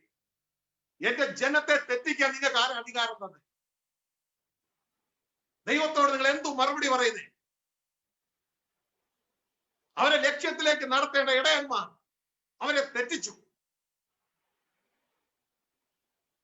അവരെ ചതറിച്ചു, അവരെ ജാതീയമായ തലത്തിൽ നിലനിർത്തി. അവർ ലക്ഷ്യത്തിലെത്തുന്നില്ല. അവർ യേശുവിനെ കർത്താവേ കർത്താവ് എന്ന് പറയുന്നു. എന്നാൽ ദൈവ ഇഷ്ടമെന്ന് അവർക്ക് അറിയത്തില്ല. അതുകൊണ്ടാണ് മത്തായി 7:21 പറയുന്നത്, എന്നെ കർത്താവേ കർത്താവ് എന്ന് പറയുന്നവരല്ല, യേശു പറയാണ്, എന്റെ പിതാവിന്റെ ഇഷ്ടം ചെയ്യുന്നവരാണ് ദൈവരാജ്യത്തിൽ കിടക്കുന്നത്, അവരാണ് അവകാശമാകുന്നത്. ദൈവത്തിന്റെ ദാസന്മാരെ, ദൈവവേല ശ്രേഷ്ഠമേറിയ വേലയാണ്. അത് പോക്കറ്റ് വിറപ്പിക്കാനും ഫേമസ് ആകാനുള്ളതല്ല. ജനത്തെ നീതിയുടെ മാർഗത്തിലേക്ക് നയിക്കുവാൻ, നടത്തുവാനുള്ളതാണ്. ബൈബിളിലുള്ളത് പ്രസംഗിക്ക്. ഇതിലൊന്നും കൂട്ടിച്ചേർക്കാൻ പോകരുത്. കൂട്ടിച്ചേർത്തു എന്ന് മനസ്സിലായാൽ എന്ത് ചെയ്യണമെന്നറിയാമോ? ഈ വചനപ്രകാരം മനസ്സിലായ അന്ന് ദൈവസന്നിധിയിൽ മാനസാന്തരപ്പെടും. അല്ലെങ്കിൽ ബൈബിളിലൂടെ തെളിയിക്കാൻ പറ്റും. യേശുവാണ് ദൈവം എന്ന് തെളിയിക്കാൻ യേശുവിന്റെ നാമത്തിൽ ഇതാ ആരാധന തുടങ്ങുവാൻ യേശു ആവശ്യപ്പെട്ടു. യേശു വന്നത് അതിനു വേണ്ടിയാണോ? സ്വർഗത്തിൽ നിന്ന് ആരാധന വളരെ കുറവാണ്. ഭൂമിയിലേക്ക് വന്നിട്ട് ജനത്തോട് പറയണം, ഇതാ ആരാധന വളരെ കുറവാണ്, നിങ്ങൾ ധാരാളമായിട്ട് എന്നെ ആരാധിക്കണം. ഇങ്ങനെ വല്ലതാണ് യേശു പറഞ്ഞത്? അത് പറഞ്ഞ ഒരാളുണ്ട്, എനിക്കറിയാം, പിശാച്. യേശുവിനോട് പറഞ്ഞു, ഇതൊക്കെ നിനക്ക് തരാം, എന്നെ ആരാധിച്ചാ കിട്ടും എന്നായിരുന്നു അവന്റെ സന്ദേശം. ഇതാണോ കർത്താവ് നമ്മളോട് പറഞ്ഞത്? ആളെ കൂട്ടാനല്ല നമ്മളെ വെച്ചിരിക്കുന്നത്, ആളുകളെ നീതിയുടെ മാർഗത്തിൽ നയിക്കണം എന്നാണ്.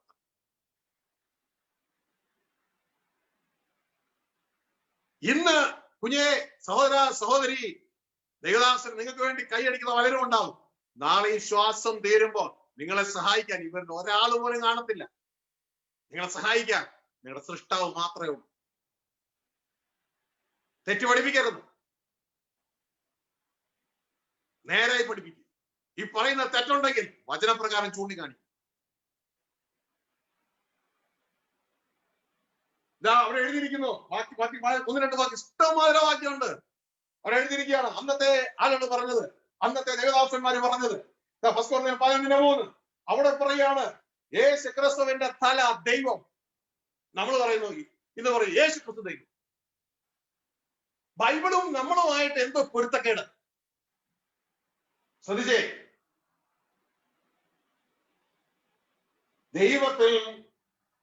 ദൈവത്തിന്റെ പ്രവർത്തനത്തിൽ യേശു ക്രിസ്തു ഉണ്ട്. പക്ഷെ ബൈബിൾ പറയുന്ന ആ വ്യക്തതയോടെ ആ ഭാഗം നമ്മൾ മനസ്സിലാക്കുക. ഫസ്റ്റ് കോറിന്ത്യർ 11-ാം അധ്യായം 3-ാം വാക്യം പലപ്രാവശ്യം ഡിസ്കസ് ചെയ്തിട്ടുള്ള വീണ്ടും പറയാണ്. അവിടെ പറയാണ് അന്നത്തെ സന്ദേശമാണ് ഏത് പുരുഷന്റെയും തല ക്രിസ്തു, സ്ത്രീയുടെ തല പുരുഷൻ, ക്രിസ്തുവിന്റെ തല ദൈവം എന്ന് ബൈബിൾ പറഞ്ഞാൽ, ക്രിസ്തുവിന്റെ തല ദൈവം എന്ന് ബൈബിൾ പറഞ്ഞാൽ നമ്മൾ ക്രിസ്തുവിനെ പിടിച്ച് ദൈവമാക്കാൻ ആർക്കാ ധൈര്യം? ബൈബിളിനോട് എന്തിനാ എതിർക്കാൻ പോണേ? കുഞ്ഞെ, നീ വീഴുക തന്നെയേ ഉള്ളൂ, എതിർക്കരുത്.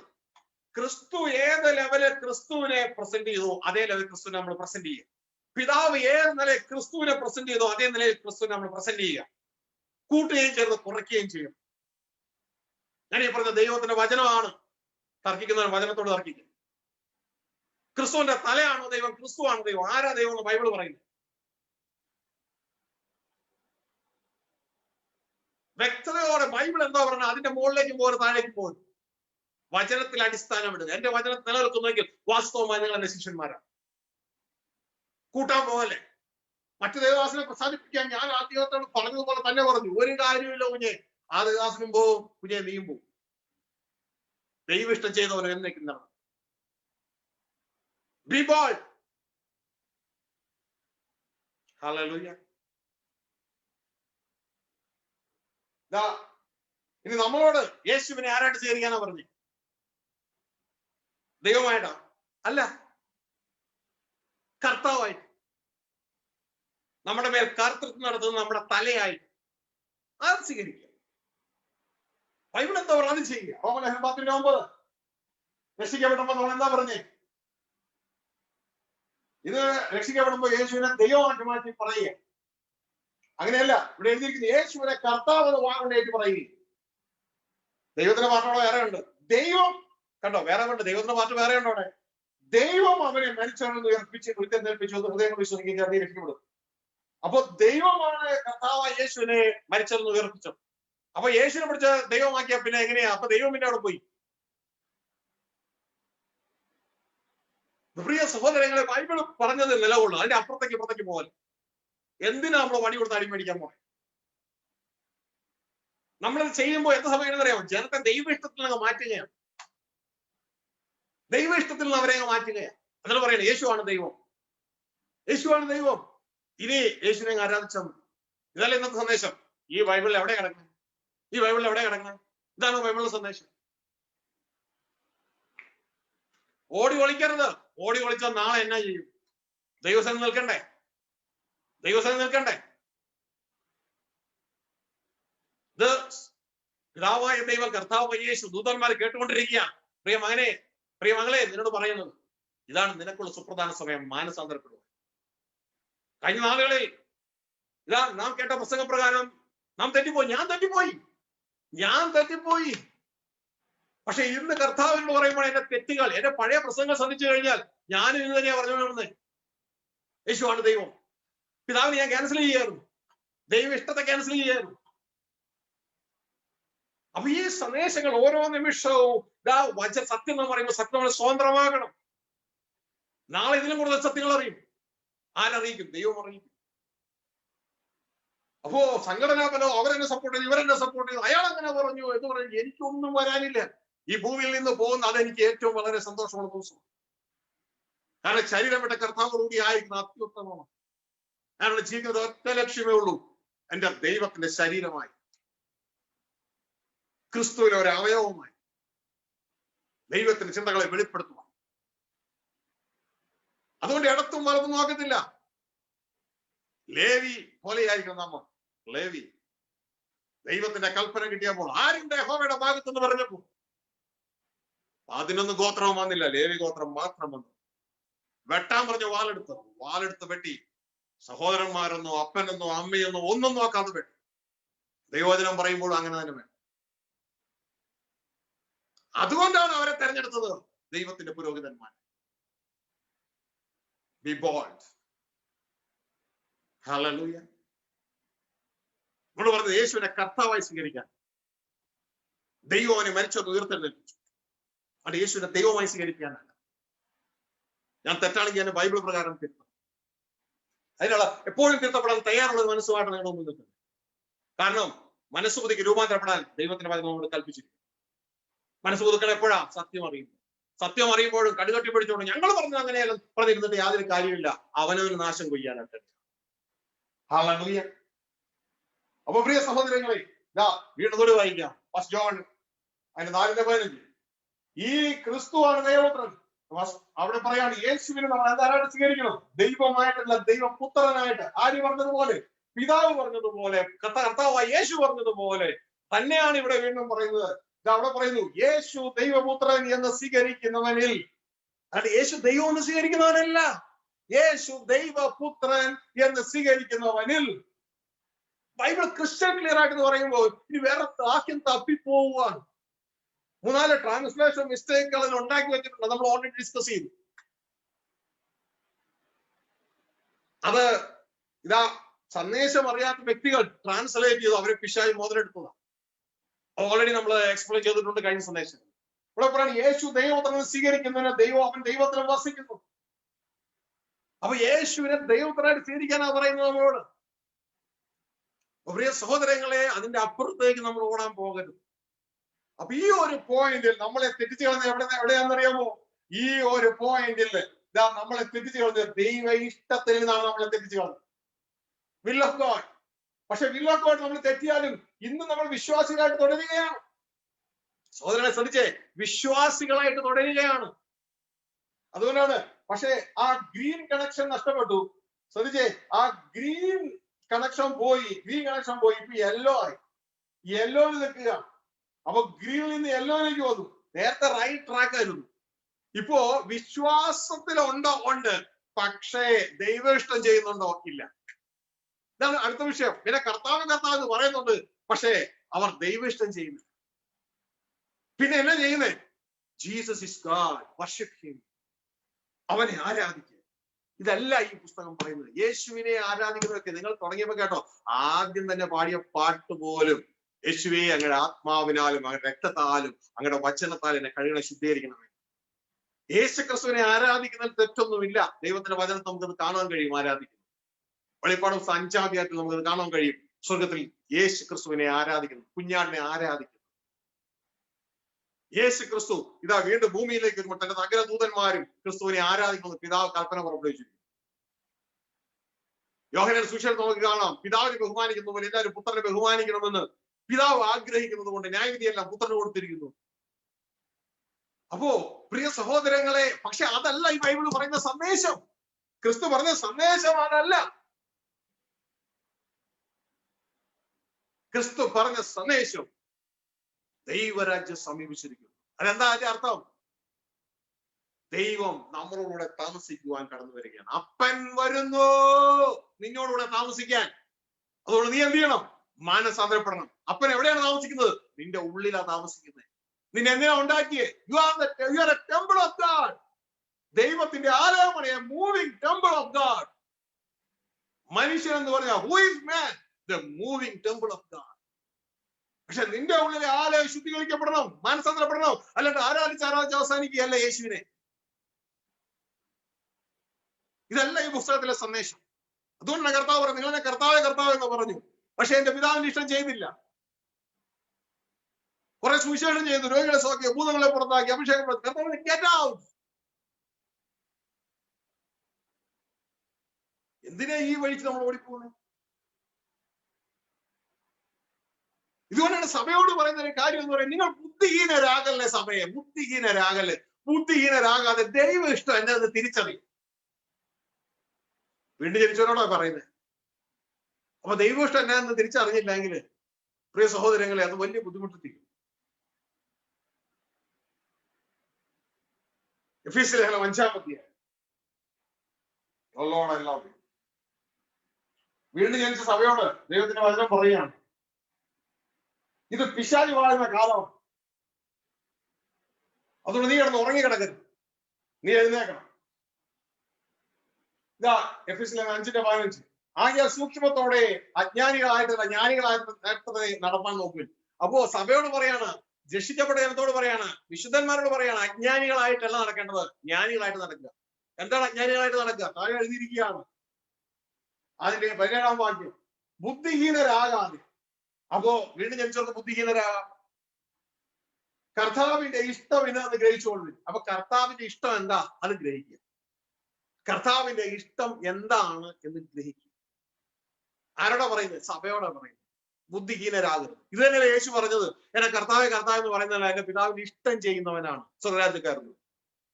എന്താണ് പിതാവിന്റെ ഇഷ്ടം? യേശയ്യാ 53:10 നമ്മൾ കേട്ടു. ദൈവപുത്രന്മാരെ കാണണം, സന്തതിയെ കാണണം. ദൈവം വസിക്കുന്ന ദൈവത്തിന്റെ പുത്രന്മാർ ആരാണ്? ദൈവാത്മാവിനെ നയിക്കപ്പെടുന്നവരാണ് ദൈവത്തിന്റെ പുത്രന്മാർ. റോമാ 8:14. യേശയ്യാ 53:10 ദൈവത്തിന്റെ ഇഷ്ടം പറയുകയാണ്. അതാണ് നമ്മൾ ഹോളി കമ്മ്യൂണിൽ ചെയ്യുന്നത്. യേശുവിന്റെ ആ അകൃത്യയാഗത്തെ ഓർക്കുകയാണ്. അവിടെ എഴുതിയിരിക്കുന്നു, അവന്റെ പ്രാണൻ ഒരു അകൃത്യയാഗമായി തീർന്നിട്ട് അവൻ സന്തതിയെ കാണുക. യഹോവയുടെ ഇഷ്ടം, യഹോവയുടെ ഇഷ്ടം, യഹോവയുടെ ഇഷ്ടം അവന്റെ കൈയാൽ സാധിക്കുകയും വേണം. ഇതാണ് കാൽവരി ക്രൂശിൽ നടന്നത്. ദൈവത്തിന്റെ ഇഷ്ടം സാധിക്കാൻ വേണ്ടിയാണ്. പക്ഷെ ദൈവത്തിന്റെ ഇഷ്ടം അവിടെ വെച്ച് സാധിച്ചില്ല, സാധിക്കാൻ വേണ്ടിയാണ് നടന്നത്. എന്താണ് ദൈവത്തിന്റെ ഇഷ്ടം അവിടെ നടന്നത്? അവിടെ എഴുതിയിരിക്കുകയാണ്, ആ ദൈവത്തിന്റെ ഇഷ്ടം എന്ന് പറയുന്നത് നമ്മളുടെ ദൈവപുത്രന്മാർ വെളിപ്പെടണം. അതെങ്ങനെ വെളിപ്പെടും? ശുദ്ധീകരണത്തിലൂടെ മാത്രമേ വെളിപ്പെടുകയുള്ളൂ. എങ്ങനെ ശുദ്ധീകരിക്കപ്പെടും? യേശുവിനെ അനുഗമിക്കുന്നതിനോട് ശുദ്ധീകരിക്കപ്പെടുകയുള്ളൂ. അല്ലാണ്ട് അനേക നിയമങ്ങൾ നമ്മൾ അനുസരിച്ചുകൊണ്ട് ശുദ്ധീകരിക്കപ്പെടുന്നില്ല. ഒരു ന്യായ പ്രമാണത്തിന്, ഒരു നിയമത്തിന് നമ്മൾ ശുദ്ധീകരിക്കാൻ കഴിയുകയില്ല. പകരം ആത്മാവിന്റെ പ്രമാണത്തിന്, പുതിയ സൃഷ്ടിയിലെ ആത്മാവിന്റെ പ്രമാണത്തിന് ശുദ്ധീകരിക്കാൻ കഴിയും. ആത്മാവിന് ആ ജഡത്തിന്റെ പ്രവൃത്തികളെ നിഗ്രഹിക്കുന്നുവെങ്കിൽ നീ ജീവിക്കപ്പെടും. അപ്പൊ പ്രിയ സഹോദരങ്ങളെ, എന്താണ് ആ ദൈവ ഇഷ്ടം വ്യക്തതയോടെ മനസ്സിലാക്കുക. ദൈവത്തിന് സന്തതിയെ കാണണം. പക്ഷേ കാൽവരി ക്രൂശിൽ സന്തതിയല്ല കിട്ടിയത്. കാൽവരി ക്രൂശിൽ എന്താ കിട്ടിയത്? ഒരു സ്ത്രീയാണ് കിട്ടിയത്. ആ സ്ത്രീയുടെ പേരാണ് സഭ. ഇതാണ് അപ്പോസ്തലപ്രവൃത്തി 20:28 പറയുന്നത്, തന്റെ രക്തത്താൽ നേടിയ സഭ. ഒരു മണവാട്ടിയെ കിട്ടിയാൽ പിന്നെ കുഞ്ഞുണ്ടാകുന്ന കാര്യം നമുക്കറിയാമല്ലോ. അവർ സ്നേഹം പങ്കിടുമ്പോൾ ശിശു ജനിക്കും. ഇതാണ് വെളിപ്പാട് ദിവസം 12-ാം അധ്യായത്തിൽ കാണുന്ന സ്ത്രീയെ, സൂര്യനെ അണിഞ്ഞ ഒരു സ്ത്രീയെ. നമ്മുടെ ദൈവം നീതിയിൽ സൂര്യനാണ്. സൂര്യനെ അണിഞ്ഞ സ്ത്രീ, അവൾ ഗർഭിണിയാണ്. അവളുടെ ഉള്ളിൽ ദൈവത്തിന്റെ ഇഷ്ടമുണ്ടോ? ഒരാൺകുട്ടി അവളുടെ ഉള്ളിലുണ്ട്. ആ സന്തതിയെ കാണണം. ആ ആൺകുട്ടിയുടെ തല ക്രിസ്തുവാണ്. ഉടനെ നമ്മൾ ഓരോരുത്തരുമാണ്. ആ ആൺകുട്ടി ജനിക്കുന്നത് തന്നെ ഉൽപ്പത്തി 1:26 അലങ്കരിക്കാൻ വേണ്ടിയാണ്. സർവ്വലോകത്തെ ഇരുമ്പ് കോൽ കൊണ്ട് വാഴുന്ന ഒരാൺകുട്ടി അവരുടെ ഉള്ളിൽ നിന്ന് പുറപ്പെടുകയാണ്. ഇതാണ് ദൈവ ഇഷ്ടം. ഉൽപ്പത്തി 1:26. നമുക്ക് നമ്മുടെ സ്വന്തം സ്വരൂപത്തിൽ മനുഷ്യരുണ്ടാക്കുക. അവർ ഭൂമിയെ വാഴട്ടെ, സർവ്വലോകത്തെയും വാഴുന്ന യേശു ക്രിസ്തുവിന്റെ നേതൃത്വത്തിൽ സർവ്വലോകത്തെയും വാഴുന്ന ഒരു തലം. യേശു നമ്മുടെ കർത്താവാ, യേശു നമ്മുടെ രക്ഷകനാ, യേശു നമ്മുടെ നായകനാ. യേശുവിന്റെ മുകളിൽ ഒരേ ഒരാളേ ഉള്ളൂ, പിതാവായ ദൈവം. ആ പിതാവായ ദൈവത്തെ മറക്കരുത്. ആ പിതാവിലേക്ക് നമ്മൾ എത്തിച്ചേരുകയാണ് യേശുവിലൂടെ.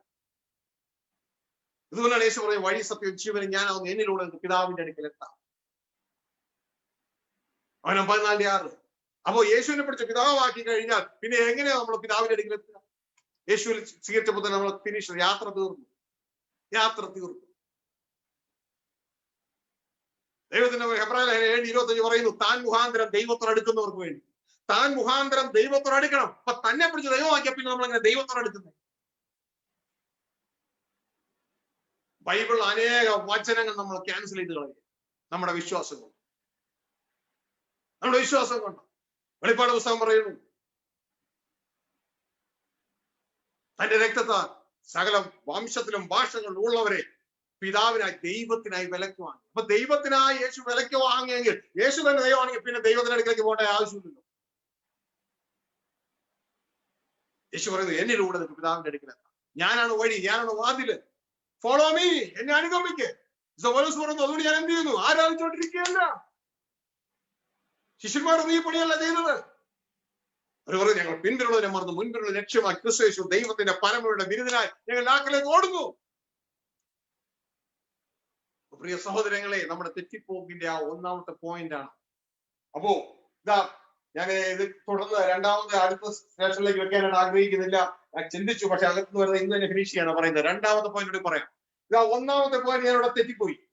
ഇതാ ആ വഴി അടഞ്ഞു കളഞ്ഞു, തെറ്റിച്ച് കളഞ്ഞ് ഇതാ ഞാന് ദുബായിക്ക് പോകാണ്ട് ഞാൻ ഇതാ എന്റെ വഴി തെറ്റി. ഇനി രണ്ടാമത് ഞാൻ അടുത്ത പീരീഡ് ഒന്നും എനിക്ക് അറിയത്തില്ലായിരുന്നു ഇതിലൂടെ ഇടത്തേക്ക് കയറി പോകണമെന്നുള്ളത്. പക്ഷെ ഞാൻ നേരെ കണ്ട റോഡിലേക്ക് കയറി. ആ റോഡിലേക്ക് കയറിയതിലൂടെ ഇതാ ഞാൻ പോയത് എങ്ങോട്ടേക്കാന്ന് അറിയാമോ? ഇതാ വീണ്ടും ഞാൻ റാസൽ ഗെയിമിലേക്ക് തന്നെ തിരിച്ചെത്തി. അതായത് ലോകത്തിൽ നിന്ന് ദൈവരാജ്യത്തിലേക്ക് യാത്ര പോകുന്ന നമ്മൾ ലോകത്തിലേക്ക് പോകാതെ ദൈവരാജ്യത്തിലേക്ക് പോകാതെ ഇതാ നമ്മൾ വഴി തിരിയുകയാണ്. യേശുവിനെ അനുഗമിക്കുന്നതിനെ വിട്ടിട്ട് യേശുവിനെ ആരാധിക്കുന്നവർ മാത്രമായി തീരുകയാണ്. അപ്പോഴും വിശ്വാസികളാണ്. പക്ഷെ എന്തിൽ നിന്ന് വീണുപോയി? ദൈവ ഇഷ്ടത്തിൽ നിന്ന് വീണുപോയി. വിശ്വാസികളാണ്. നിങ്ങൾ നോക്കിയാൽ ഈ യെല്ലോ യാത്ര കണ്ടോ? ഇവിടെയും വിശ്വാസി തന്നെയാണ്, ദൈവ ഇഷ്ടത്തിൽ നിന്ന് വീണുപോയി. പക്ഷെ അടുത്ത പോയിന്റ് വന്നപ്പോ ദൈവ ഇഷ്ടത്തിൽ നിന്ന് മാത്രമല്ല, വിശ്വാസത്തിൽ താഴെപ്പോയി. അടുത്ത സന്ദേശമാണ് ബൈബിളില്ലാത്ത വേറെ സന്ദേശം, പ്രീ ട്രിബുലേഷൻ റാപ്ചർ. ഈ പുസ്തകത്തിൽ എങ്ങുമില്ലാത്ത ഈ സന്ദേശം പ്രസംഗിച്ച് ജനത്തെ വഴിയാധാരമാക്കിക്കൊണ്ട് ഇരിക്കുന്ന ദൈവദാസന്മാരെ, നിങ്ങൾക്കുള്ള വാണിംഗ് ആയത്. ജനം വിശ്വാസത്തിൽ വീഴും, അവരുടെ വിശ്വാസം പോകും. ഇതവർ ദൈവ ഇഷ്ടത്തിലില്ലെന്നേ ഉള്ളൂ. എന്നാൽ അവരെ ദൈവ ഇഷ്ടത്തിലേക്ക് തിരിക്കുവാൻ കഴിയും സത്യവചനം അവർക്ക് കൊടുത്താൽ.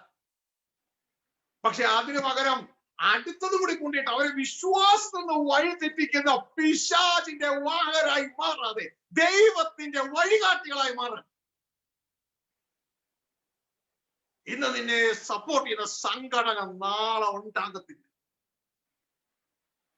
ബൈബിളിലെ സത്യവചനത്തോട് ചേര്.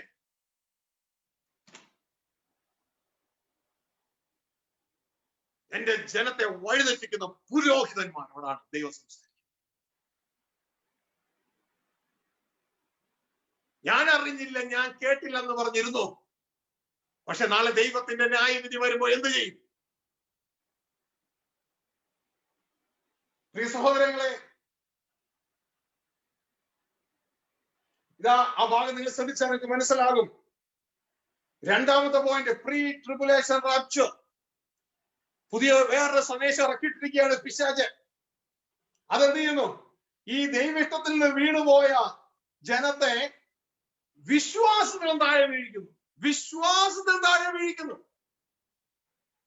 അങ്ങനെ വിശ്വാസത്തിൽ താഴെ പോയാൽ അവരെ വീണ്ടും എവിടെ എത്തി? വീണ്ടും ലോകത്തിൽ തന്നെ എത്തി.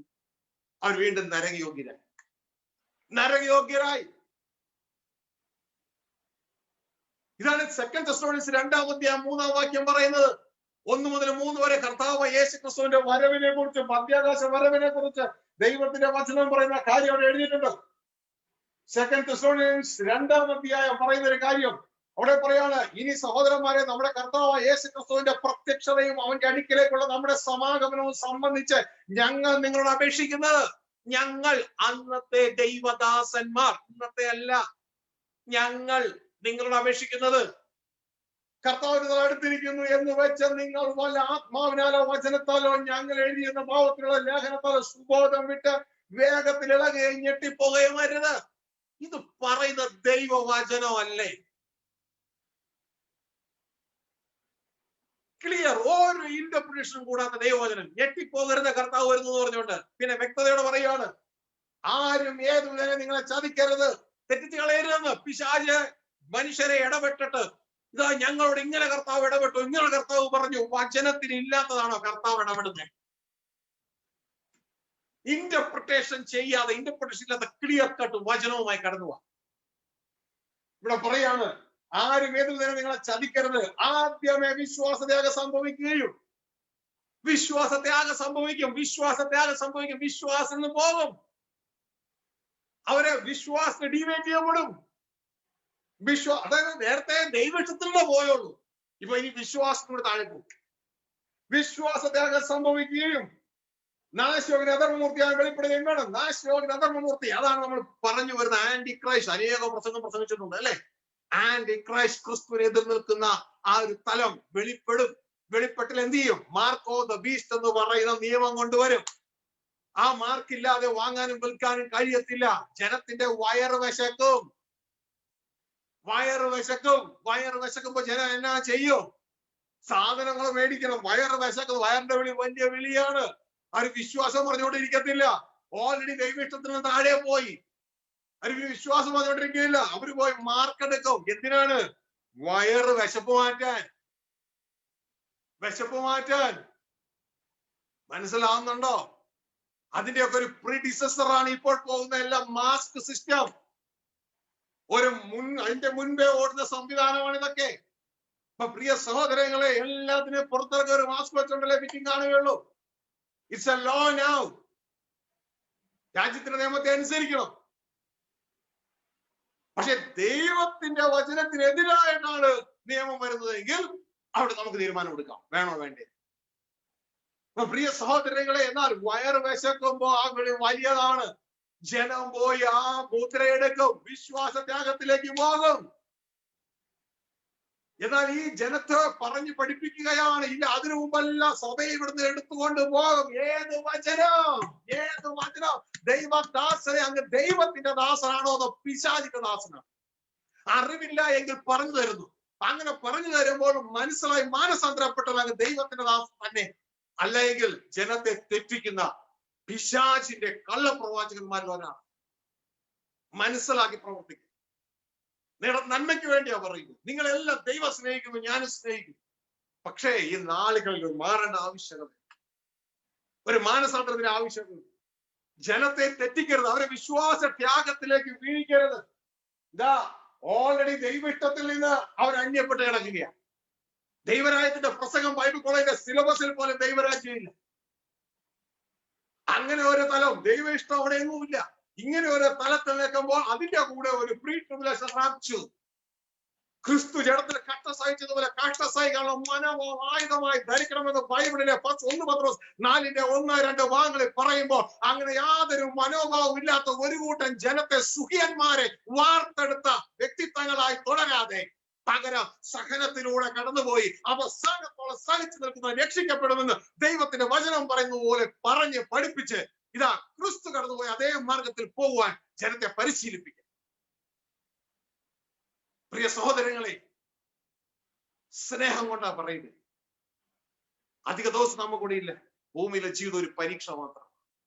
ഈ സമയം ദൈവത്തിന് വേണ്ടി നിലകൊള്ളും. ദൈവത്തിന് വേണ്ടി. ഹല്ലേലൂയ. പിശാചിന്റെ കയ്യിലെ ആയുധങ്ങളായി മാറാം. ദൈവത്തിന്റെ കയ്യിലെ ആയുധങ്ങളായി മാറാം. ദൈവത്തിന്റെ കയ്യിലെ ആയുധം. ഒരുപക്ഷെ ഈ വാക്കുകൾക്ക് നിങ്ങൾക്ക് വേദന ഉണ്ടാകും. നല്ലതാണ്. ദൈവഹിതപ്രകാരമുള്ള വേദന അത് മാനസാന്തരത്തിലേക്ക് തുടർന്ന് നിത്യജീവനിലേക്ക് നയിക്കുവാൻ, നടത്തപ്പെടുവാൻ അതിനിടയാണ്. അപ്പൊ പ്രിയ സഹോദരങ്ങളെ, മനസ്സിലാക്കിയാട്ടെ. ഹല്ലേലൂയ. ആരോ ഇതിൽ എഴുതിയിട്ട് ഒരു ശിശു ജനിച്ചിരിക്കുന്ന അത്ഭുത മന്ത്രി, വീരനാം ദൈവം, സമാധാന പ്രഭു, ഇതെല്ലാം ഓൾറെഡി ഡിസ്കസ് ചെയ്ത് കഴിഞ്ഞ സഹോദരങ്ങളെ. നിങ്ങൾ ഇന്ന് മാത്രം കേൾക്കുന്ന വ്യക്തിത്വങ്ങളായിട്ട് അവസാനിക്കല്ലേ. ഇത് 13-ാമത്തെ 14-ാമത്തെ സന്ദേശം എഴുതുവാൻ ബന്ധപ്പെട്ട് എല്ലാം www.kingdommessage.com അതെല്ലാം അറിയിച്ചിട്ടുണ്ട്. എല്ലാം വെച്ചിട്ടുണ്ട്. യേശു ക്രിസ്തുവിന്റെ 3 സ്റ്റേജുകൾ അതിൽ പറഞ്ഞിട്ടുണ്ട്. യേശു ക്രിസ്തു ദൈവമായിരുന്നു. Word was God. Okay, not word is God. യേശു വചനം ദൈവമാകുന്നു എന്നല്ല, വചനം ദൈവമായിരുന്നു. ഓക്കെ, തുടർന്ന് ദൈവത്തോടുള്ള സമത്വം മുറുകെ പിടിക്കേണ്ടെന്ന് വെച്ചിട്ട് അത് ഉപേക്ഷിച്ചു. വേഷത്തിൽ തന്നെത്താൻ ഒഴിച്ചു. തുടർന്ന് അടുത്ത സ്റ്റേജ് വേഷത്തിൽ മനുഷ്യനായി. വചനം മാംസമായി നമ്മുടെ ഉള്ളത്. വചനം മാംസമായി. അപ്പൊ ആയിരുന്ന ഒരു കാലമുണ്ട്, ആകുന്ന ഒരു കാലം, ഇനി വരാൻ പോകുന്ന ഒരു കാലം. അപ്പൊ ഈ കാലങ്ങളെല്ലാം അതിനെ ഡിസ്കസ് ചെയ്തിട്ടുണ്ട്. കുഞ്ഞുങ്ങളെ, സഹോദരങ്ങളെ, അത് പോയി മനസ്സിലാക്കണം. എല്ലാ യേശു ക്രിസ്തു പിതാവായിരുന്നു. അപ്പോൾ തന്നെ അത്ഭുത മന്ത്രി, വീരനാം ദൈവം, ദൈവത്തിന്റെ മകൻ. ആ ജനനം, ഇന്ന് ഞാൻ നിന്നെ ജനിപ്പിച്ചിരിക്കുന്നു, നീ എന്റെ പ്രിയപുത്രൻ, ഇന്ന് ഞാൻ നിന്നെ ജനിപ്പിച്ചിരിക്കുന്നു. ഇതെല്ലാം കഴിഞ്ഞ സന്ദേശങ്ങളിൽ. അപ്പൊ ജനിച്ചു കഴിഞ്ഞപ്പോ, അപ്പനിൽ നിന്ന് ജനിച്ചു കഴിഞ്ഞപ്പോ, അത് അപ്പനിൽ നിന്ന് ജനിക്കുന്നതിന് മുമ്പ് ആ മകൻ അപ്പനായി, ജനിച്ചു കഴിഞ്ഞപ്പോ മകനായി. തുടർന്ന് ആ വചനമാണ്, ആ മകനാണ്. വചനം. തുടർന്ന് ആ വചനം മാംസമായി നമ്മുടെ വസിച്ചു. അപ്പോൾ മനുഷ്യപുത്രനായി. അപ്പൊ ദൈവപുത്രൻ മനുഷ്യപുത്രനായി ജനിച്ചു. ദൈവപുത്രൻ ആരായിരുന്നു? ദൈവപുത്രനാകുന്നതിന് മുമ്പ് ദൈവമായിരുന്നവൻ. എന്റെ മകൻ നേരത്തെ ആരായിരുന്നു? ജനിക്കുന്നതിന് മുമ്പ് ഞാനായിരുന്നു. ജനിച്ചു കഴിഞ്ഞപ്പോൾ സെപ്പറേറ്റ് എൻറ്റിറ്റിയായി, ടൈറ്റിലായി, മകനായി. തുടർന്ന് ആ സ്പിരിറ്റ് വേൾഡിലെ ആ മകൻ. അതുകൊണ്ടാണ് പിശാചുകൾ പോലും പറയുന്നത് മഹോന്നതനായ ദൈവമേ എന്നല്ല, ദൈവത്തിന്റെ പുത്രൻ. പുത്ര. അവർക്കറിയാം ഈ വ്യക്തി ആരാണ്, ദൈവത്തിന്റെ പുത്രനാണ്. ഇതുകൊണ്ടാണ് യേശു പറയുന്നത് ഞാൻ ദൈവപുത്രൻ. മനസ്സിലാവുന്നുണ്ടോ? ഓരോ സ്റ്റേജിലും, ആ 3 സ്റ്റേജുകളിലും 3 ടൈറ്റിലാണ് കടന്നു വരുന്നത്. തുടർന്ന് ആ വചനം, ദൈവപുത്രൻ, വചനം മാംസമായി നമ്മുടെ വസിച്ചു. അപ്പോൾ മനുഷ്യപുത്രനായി. തലങ്ങളെല്ലാം വേറെ വേറെ. മനസ്സിലാക്കിയത് മോൾ നേരത്തെ പറഞ്ഞിട്ടുണ്ട്. അത് നിങ്ങൾ കേൾക്കുക, മനസ്സിലാക്കുക. www.kingdommessages.com എന്ന വെബ്സൈറ്റിൽ പോയി ഇതെല്ലാം നിങ്ങൾ കേൾക്കുക.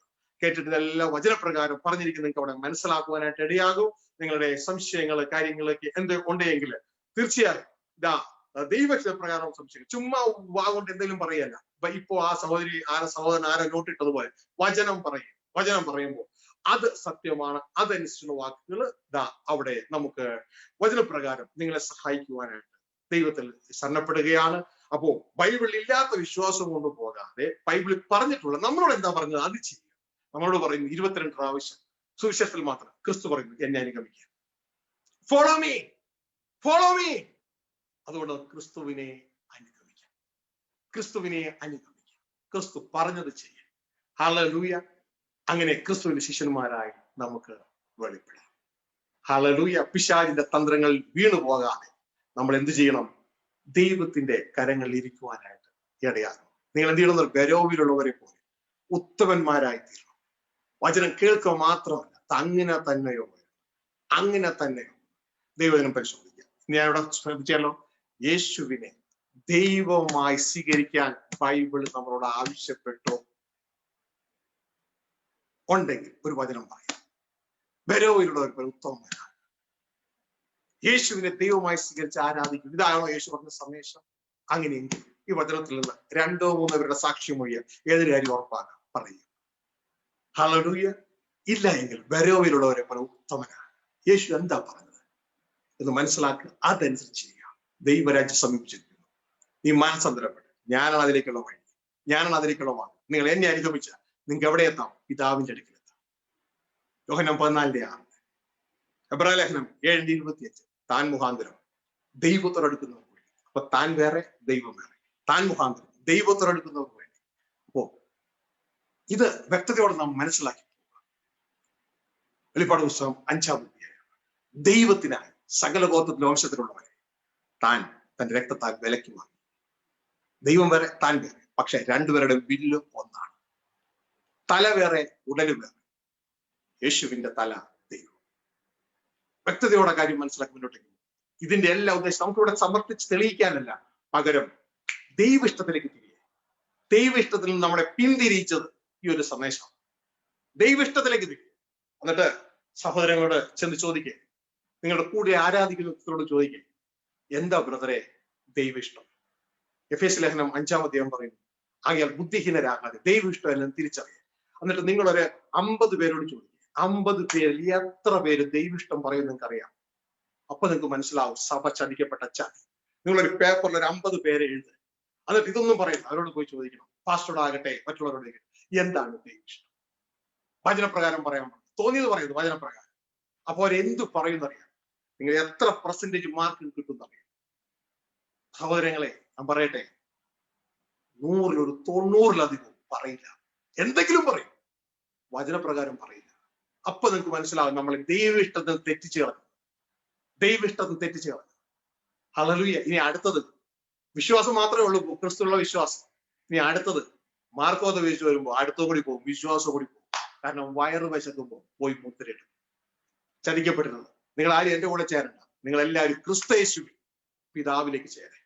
ക്രിസ്തയേശുവിൽ പിതാവിലേക്ക് ചേരെ. നമ്മുടെ ഏകനായകൻ കർത്താവായ യേശു, നമ്മുടെ ആ കർത്താവിനെ അനുഗമിച്ച് നമുക്ക് പിതാവിലേക്ക് എത്തിച്ചേരാം. ക്രിസ്തുവിൽ നമുക്ക് പിതാവിന്റെ മാറോട് ചേരാം. ക്രിസ്തുവിനെ കൊണ്ട് പിതാവിനെ മറക്കരുത്. പിശാചിന്റെ കയ്യിൽ ആയുധമായി നമുക്ക് പ്രാർത്ഥിക്കാം. നമ്മുടെ കണ്ണുകളെ അടയ്ക്കാം, നമ്മുടെ കണ്ണുകളെ അടയ്ക്കാം. കേട്ട വചനത്തിന് മുമ്പ് നമുക്ക് നമ്മളെ തന്നെ അടയ്ക്കാം. ഓ ലോർഡ്,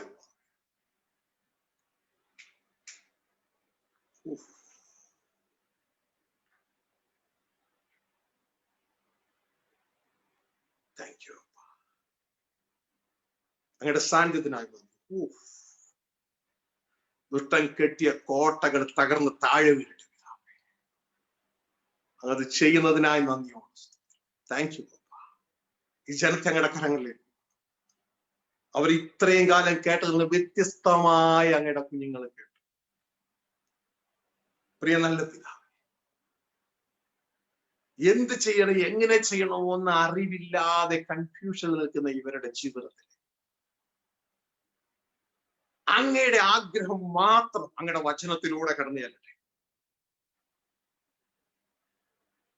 ഈ ലോകത്തിലെ ഓരോ സഭയുടെയോ മതത്തിന്റെയോ സമ്പ്രദായത്തിന്റെയോ ഇൻഫ്ലുവൻസ് ഇല്ല. അങ്ങയുടെ വചനത്തിന്റെ അടിസ്ഥാനത്തിൽ മാത്രം അങ്ങയുടെ ആത്മാവരോട് ഇടപെടട്ടെ. അല്ലാത്തതെല്ലാം യേശുവിന്റെ നാമത്തെ ഞാൻ മുറിച്ചു മാറ്റുകയാണ്. ജനം ദൈവേഷ്ടത്തിലേക്ക് തിരിയും. അവിശ്വാസികൾ വിശ്വാസത്തിലേക്ക്, വിശ്വാസികൾ ദൈവേഷ്ടത്തിലേക്ക് തിരിയും. തുടർന്ന് അങ്ങയുടെ വചനം പറയുന്ന പോലെ ജയിക്കുന്നവൻ ഇത് അവകാശം. ആ ജയത്തിലേക്ക് ജനം കടന്നു വരട്ടെ. ഈ ജനത്തെ എല്ലാം അങ്ങയുടെ കരങ്ങളിൽ, ദൈവദാസന്മാരെ അങ്ങയുടെ കരങ്ങളിൽ അങ്ങവരെ നയിക്കുകയും നടത്തുകയും ചെയ്യാൻ നന്ദിയോട്. ഇവിടെ സകല ആവശ്യങ്ങളുടെ വിലമ്പ് മഞ്ഞും മഴയും രോഗികളായിരിക്കുന്നവരെ സൗഖ്യമായി അങ്ങയുടെ സമാധാനം ഈ ജനത്തിന് മേൽ കൽപ്പിക്കുകയാണ്. കർത്താവേ, അനേകർ അങ്ങിലേക്ക് തിരിയുവാൻ അങ്ങ് സഹായിച്ചാൽ അങ്ങയുടെ അത്ഭുതകരങ്ങളിൽ കൂടെ ഇരിക്കുന്ന കൃപകൾക്കായി നന്ദിയോടെ മഹത്വമെല്ലാം ഞങ്ങൾ അംഗീകരിക്കുക. മഹത്വമെല്ലാം ഞങ്ങൾ അംഗീകരിക്കുക. യേശു ക്രിസ്തുവിൻ നാമത്തിൽ പിതാവേ. Thank you daddy. Thank you. പ്രിയരെ, കർത്താവ് നമ്മുടെ കൂടെയുണ്ട്. നമുക്ക് കർത്താവോട് ചേർന്ന് നടക്കാം. കേട്ടപ്പോൾ നിങ്ങൾക്ക് അനുഗ്രഹമായി വിശ്വസിക്കുന്നു. ഇത് ആദ്യമായിട്ട് നിങ്ങൾ കേൾക്കുമ്പോൾ നിങ്ങൾക്ക് ഹൃദയത്തിൽ ഒരു ബുദ്ധിമുട്ട് കാര്യങ്ങളൊക്കെ ഉണ്ടാകും. നോർമലാണ്. കാരണം വർഷങ്ങളായി പിശാച് മനുഷ്യനെ വഴിതിരിച്ചുകൊണ്ടുപോയ മണ്ഡലത്തിൽ നിന്നാണ് ദൈവത്തിന്റെ ആത്മാവ് തിരിച്ചു കൊണ്ടുവരുന്നത്. ഹല്ലേലൂയ. കാരണം അതിനുള്ള ബോൾഡ്നെസ് പലരോട് ദൈവം സംസാരിച്ചുവെങ്കിലും പഠിപ്പിച്ചുവെങ്കിലും അതിനുള്ള ബോൾഡ്നെസ് പലർക്കും ഇല്ലായിരുന്നു. പലരെയും പ്രസാദിപ്പിക്കാൻ വേണ്ടി പ്രസംഗിച്ചുകൊണ്ടേയിരുന്നു. എന്നാൽ ഹല്ലേലൂയ, ഈ അന്ത്യനാളിൽ ദൈവത്തിന്റെ ദയ ഇത് നമ്മൾ അറിയുവാൻ ദൈവം നമ്മളെ സഹായിച്ചു. എനിക്ക് മറ്റാരെയും പ്രസാദിപ്പിക്കണമെന്നില്ല, എന്നെയും പ്രസാദിപ്പിക്കണമെന്നില്ല. പ്രിയ സഹോദരങ്ങളെ, ക്രിസ്തുവിനെ മാത്രം പ്രസാദിപ്പിക്കുന്നവനായി നിലകൊള്ളുവാൻ, അതുവരെ ഈ ശ്വാസം താഴെ വീണാൽ തല അറ്റുപോയാൽ ക്രിസ്തുവിനെ മാത്രം പ്രസാദിപ്പിക്കുന്നവനായി തീരുവാൻ ഞാൻ എന്നിലല്ല ദൈവകൃപയിൽ ശരണപ്പെടുകയാണ്. ദൈവത്തിൽ ആശ്രയിക്കുന്നു. ദൈവം നിങ്ങളെ ഏവരെയും സഹായിക്കട്ടെ, കൂട്ടായിരിക്കട്ടെ. ദൈവം നിങ്ങളെ സ്നേഹിക്കുന്നു. ക്രിസ്തുവിൽ ഞാനും നിങ്ങളെ സ്നേഹിക്കുന്നു. കർത്താവ് കൂട്ടായിരിക്കട്ടെ. അനുഗ്രഹമെന്ന് തോന്നിയ വചനത്തിലൂടെ അത് ഉറപ്പിച്ച മറ്റുള്ളവർക്ക് ഷെയർ ചെയ്ത് കൊടുത്താട്ടെ. ദൈവം സഹായിക്കട്ടെ. പ്രൈസ് അല്ലാഹ്.